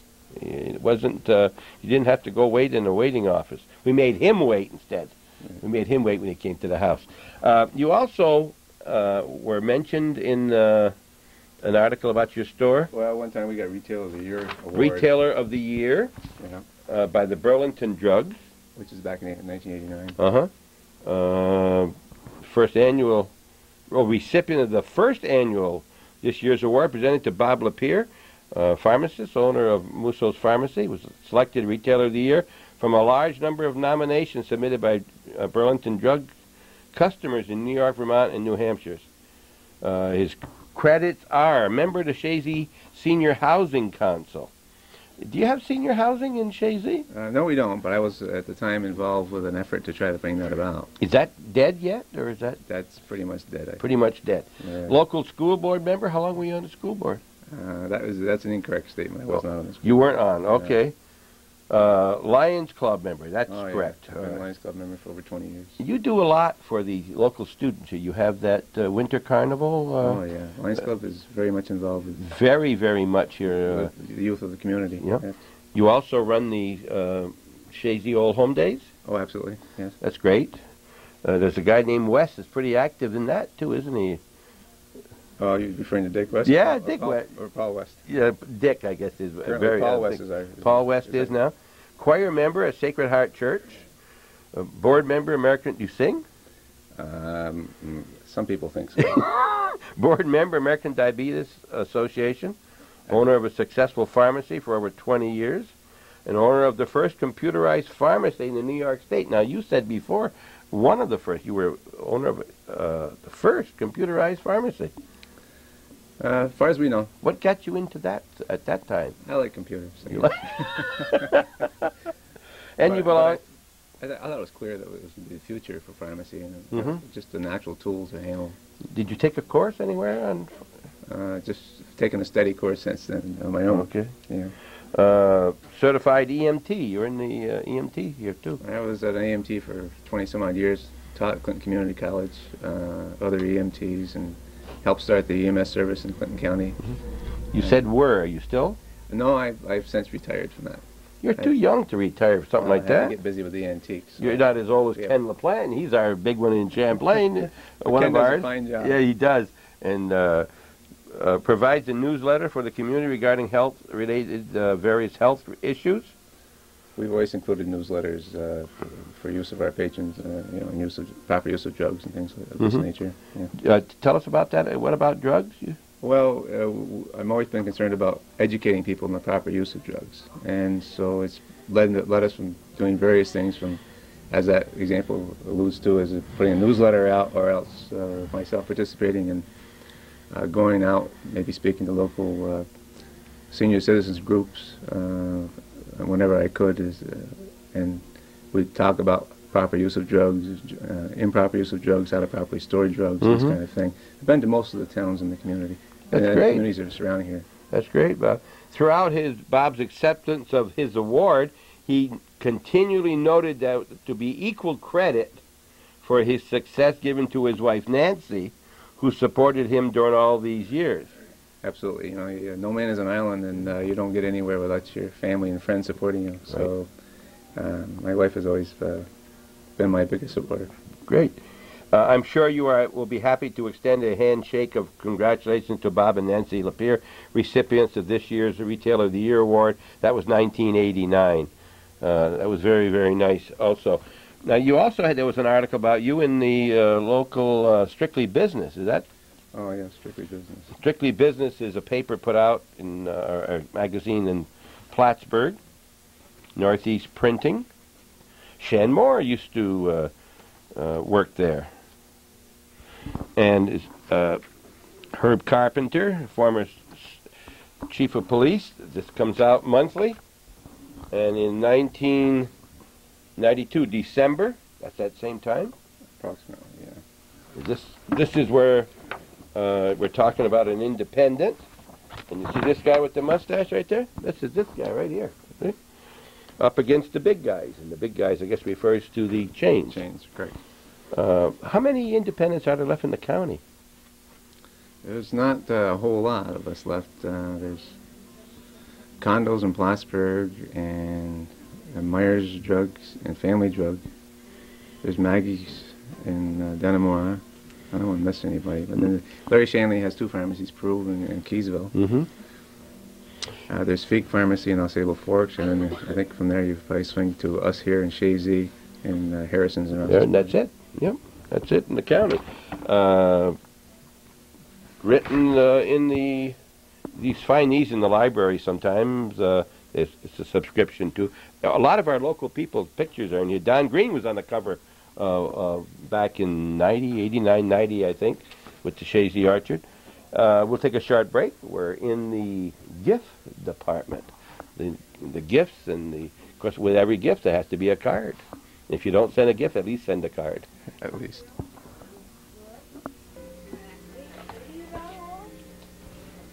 Behind the part of the pharmacy you see when you get a prescription, it's about 8 or 10 feet deep, we're going to see that, are two extra rooms back here, 3 times that depth combined. And there's all kinds of paperwork and storage and computers, lots of paper. Why all the paper, Bob? Everything is a billing to an insurance company or Medicare or Medicaid, and as computers came on board, I can remember people used to think that paperwork was going to disappear, but basically paperwork has tripled or quadrupled or whatever. We have more paper than we've ever had. You mentioned 15 employees. How many work behind this prescription counter? Oh golly. Half? Well, I guess they all do at some point in the day, Mhm. but yeah, at least probably. You know, Yeah. I mean, there's There's a lot going on behind the scenes that people don't see. Oh, obviously, I had no idea that you needed this space, and there's one twice as big just ahead of here, Right. where you keep various papers, and you have to keep all prescriptions. Absolutely. Yes. How long do you have to keep them? At least 5 years, 7 years probably. Does someone? I keep them forever. Yeah. Well, you're like me. I don't hate you. You can't be So accused. I don't keep of, them long, but because I'll have them. Right now, I notice you have a small refrigerator here, and you have a large one over there. Some of these drugs have to be kept. You can't. We can't by law put like anything, food items in with the drugs. Mhm. So if the girls have a lunch or something, You use. it's Oh, a right. separate Okay. refrigerator. I forgot. I was going to ask you something about prescriptions. I forgot what it is now. I thought it was a good question, but they come and go quick, folks. When we're, this is not prepared. All right. Basically, that's what we have here. You have. One other thing. You have a Champlain line. Right. All right. So from Rogers Point, Champlain, or Chazy, West Chazy, it's a non-toll call. Well, anything from the Champlain Telephone Company is a toll call to Chazy because we're a Chazy Telephone Company. Okay. It's just 6 miles away. It's a long-distance phone call, so we maintain the Champlain phone number, so it makes it toll-free for anybody. Altona, So Moore. if they deal with the Champlain Telephone Company, they don't have to pay. They a don't toll have to pay to call get us. a call to you. That's All right. Yeah. Now, can you call Plattsburgh from here like you used to? Yes. You call Plattsburgh. They can call you. Yes. See, we can call Plattsburgh at no charge, but they can't call us. We've just got into that. Another thing. All right, we'll take a short break and go out and look at another room here. All right, now, he just started to tell us, and I said, stop, we'll get it on TV. You've got a machine here that does some kind of blistering. What are we talking here? Here, our medications are prepared. We service a local nursing home, and medications are prepared in blister form. So it helps the nurses to also maintain an inventory. It also maintains a good packaging for the So that's for one person in the nursing home? one medication, one One okay. And so you put them in here, and then you heat seal it here with the heat seal, right? Yeah. Interesting. We'll just see how this works. And of course, everything comes in large sizes here. I don't know if that's for nursing home. That nursing home type things too. Well, no, Big- this is no? kind of like home health care, Okay. special bandages and stuff like that are used. This is Okay. the kind of packaging that's simply little plastic Yeah. blister packages, which are placed here, put inside of a cork thing, and then they're filled with the medications, folded, and then placed in here and heat sealed It comes right straight through. for 8 seconds. And there's a special glue on there which will seal the whole thing together. Uh-huh. You can do that with pennies, too. You can make special pennies for your kids. You do a lot of these blister type things? Yes, we do. We do. And you can see... Oh, look at them all. These are already prepared for people? These are prepared in advance. For a person? These are just... No, because they're the regular ones? Yeah, the regular ones being used all the time. Right. Uh-huh. Is this a common thing with pharmacies? No. Say a chain group wouldn't do something like this, probably? Only if they probably service a nursing home. Okay. Yes. So you need these special drawers for this? Yeah. This type of thing. All right. So do you get your prescriptions, your medicine comes in large containers, and you apportion them out, 200 or 300, 400 in a container? And then you break them down from... That's correct. Okay. Yeah. Anything else back here we should know? No, just more computers. Right. Things we have. This is the computer Yeah, department. computers is... who maintains your computers? I do. You can work on computers? Oh, it's plug and play today, so Oh, it's not- plug in, yeah, but they... No, but I mean as far as fixing them, just change the boards or whatever. Yeah, it's You not a- change the boards? Not a problem. Yeah. But because this is hooked up directly to our wholesaler.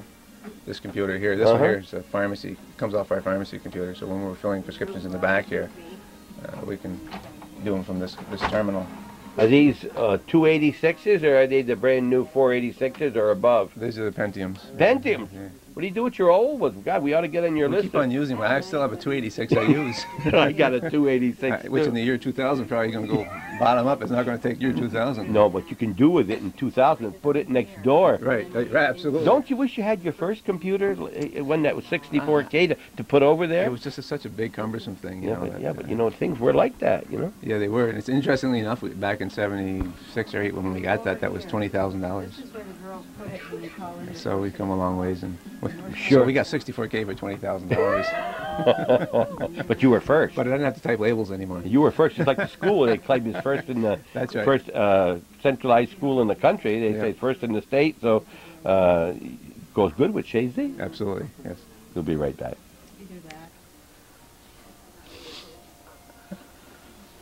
We're here at where everything takes place, the business, and this is one of the guys that these are the two pharmacists right here. We've met the one. He said he's the best pharmacist in the whole county. So I don't know where this leaves this guy right here. State? No, his computer was the first in the state. But this gal right here, your name? Jerry Barcombe. Barcombe. Is that a name from the North Country, Jerry? Yes, it is. Sure is. Huh? We saw your picture of it. Morse Forks? Yes. Who were your parents? Arthur Arthur? and Mary Jane. Mary Jane. Yes. Brothers? You got anybody else in the... Yeah, there's 6 of us. 6. Are there any of them in the pharmacy business like you? No, just me. He says you were here from day one. Yeah, I started. Was that their day one or your day one? Did you ever work anywhere else? Yeah, I've always worked here. Always here? Yeah. I Good. worked for Viola, his mother, Okay. and his uncle Charlie. Is it safe to say you might like it here? Well, I'm happy You're here. starting to learn? You're happy. Are you Yeah. starting to learn to like it, or it's just a habit? Well, It's a habit. you gotta feed the family, you know. Do you ever keep track of how many prescriptions you've done over the years? No, Huh? not really. Do you ever see people on the street say, I wonder how her coal is? I wonder how her toe is? Huh? Oh yes, You've I got to do that, Yeah, right? yeah. Oh yes, I ask them. You do, huh? Yeah, and they tell me, if they helped them or not, Well, that's something else you don't get in a chain where someone meets you on the street and say, "How's your coal?" Not very often anyway. Sometimes they'll avoid you too, Well, because they didn't help them, no. Well, it wasn't your fault. The doctor gave him the wrong medicine, That's right, It wasn't right. you, because you gave him what you were told. Yeah, but I was the last one that touched it, so they figured it wasn't me. Where did you go to school? In Boston. Boston. Yeah. What year did you graduate? And 65. 61. What, 3 years older? You're the grandfather here compared to this guy, huh? Yeah, I'm the grandpa. He's 3 years after you. Mm-hmm. I flunked a lot. Huh? I flunked a lot. Do you have meetings where you talk over things between you as to... About every minute. No, but, with two pharmacists here, so close as you two are, you can discuss and learn from each other? We can, but we really don't need... Because we work together all the time, we don't need a meeting because it's just one continual meeting. It's a continual meeting you have, year yeah? after Do you always work together, two of you? No, pretty much. I guess most of the time when Jerry's on, he's on by himself, and when I'm around, I'm by myself. When you're making a prescription or you're working back here, can anybody help you in any way? I don't know if I'm talking out of school here, but is there anything they can do to help you? Go get the container we or have use technicians. count it for you or something like that? That can be done. That huh? can be done, yes. As long as you make the label and as long as you make sure that it's the right thing. Is The that last initial, your last word to it. okay? This The lady last waiting for a customer here? Yes. Okay, well, let me just take a short break. We got to keep this money rolling in because this is going to cost them a lot of money today. We make it a point, of course, when we go around here. We mentioned before, we're not here to advertise Mousseau's. We're here to let you know that it's here. We'll let you know about the history of this place. He's a great advertiser on Hometown Cable. That's when we advertise for him. We're talking drugstores, general drug questions as much as possible. We're talking about your family, Jerry, about your brothers, anybody, and then you said there is somebody. Yeah, I got my son's a pharmacist. Ah, where does he work? He's working in Albany right now. Uh-huh. Working for a chain store in Albany. He does, huh? Did you tell him about chain stores? Oh, I've told him. He's down the city. He's happy down there. Oh, huh? yes, yes. Did you have much influence on him, you think? Yeah, I guess so. He liked what I was doing, and he followed my footsteps, I guess. Yeah. He likes the white shirt that you wear. Yeah, White he robe. Yeah, he wears different than I do. He wears the V-type now. Okay. But What's the toughest thing about being a pharmacist? That's a general question. toughest thing. On your feet all the time, is that tough? That's not about it, no. The people? No, it's just. It's all good? It's the pressure that you got to make sure that no mistake. There you go. There you go. There's that pressure. No, it's the mental pressure. Uh-huh. You got to watch that. No, make sure all the time that it's just you can't afford a mistake. Are That's there the whole thing. safeguards built into the way you do things so that You double check certain. double check, There's certain steps you double check. You know you their don't think steps. about something else while you're filling No, prescriptions? you double check certain steps. No, the important steps. No, you got to double check those. Mm-hmm. That's the one mistake, and no, it's bad. No. Yes, it is. It could be very bad on Yeah, it. yeah. Okay, but they don't make mistakes at Mousseau. I'm not going to say I never made a No, mistake. well, you didn't make a mistake when you hired this man. If you No, had anything to do with that's it, right. right? That's That was right. a good one? Right. That was a good one, huh? Did you make a mistake when you came to work for this No, guy? That was no. You got two content people. No, I'm happy. Well, we see your name in your picture in the paper a lot. At least we used to, anyway, with all the ads. Right. Nice seeing you, Jerry, and continued. How long are you going to do this? Oh, I got one more trial in high school. Oh well, If I get him through high school and college, then you might be looking for somebody else, huh? I'm looking for some time Tell your off for son about vacation this time. job. Yeah, Tell your son about it. He Yeah. can back you up here. I suppose. Thanks for talking to us, Yeah. Jerry. Mhm. Jerry Barcombe, you'll see him when you come to Mousseau's. You'll see one or the other. They're the only two that do the... And one thing about that now, prescriptions. Just prescriptions you deliver? No, we deliver anything. we Anything. sell. Anything. we sell. And it's free. No extra charge. No extra charge. And it don't cost them any more for the drugs here than it does someplace else? That's correct. All right? That's a safe statement? Right. Can I get your last name, sir? I just lost it again here. I heard she asked me about my last name, and I was going to give it to her. I nearly did it.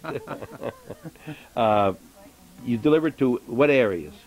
We deliver from Lake Champlain up into Ellenburg area, and from okay. the Canadian border into Plattsburgh. Okay, and you can... And any town in between there. Okay. We go once a day. We go Okay. around. And if for no other reason, try them. You'll like them, right? Yes, and we have some great delivery people that work for us, and they do a great job for us. Okay. We'll be talking about... I'm trying to... With my questions here, we're going to be talking to Mr. Harris and Peter and Bob together about joint problems they have and generic drugs and all things that would be covered by any of the pharmacists. So I've been eliminating some of those questions, but we appreciate your time here as we look out with a lot of people in your store, and it's not because it's Christmas. Some Champlainers even over there.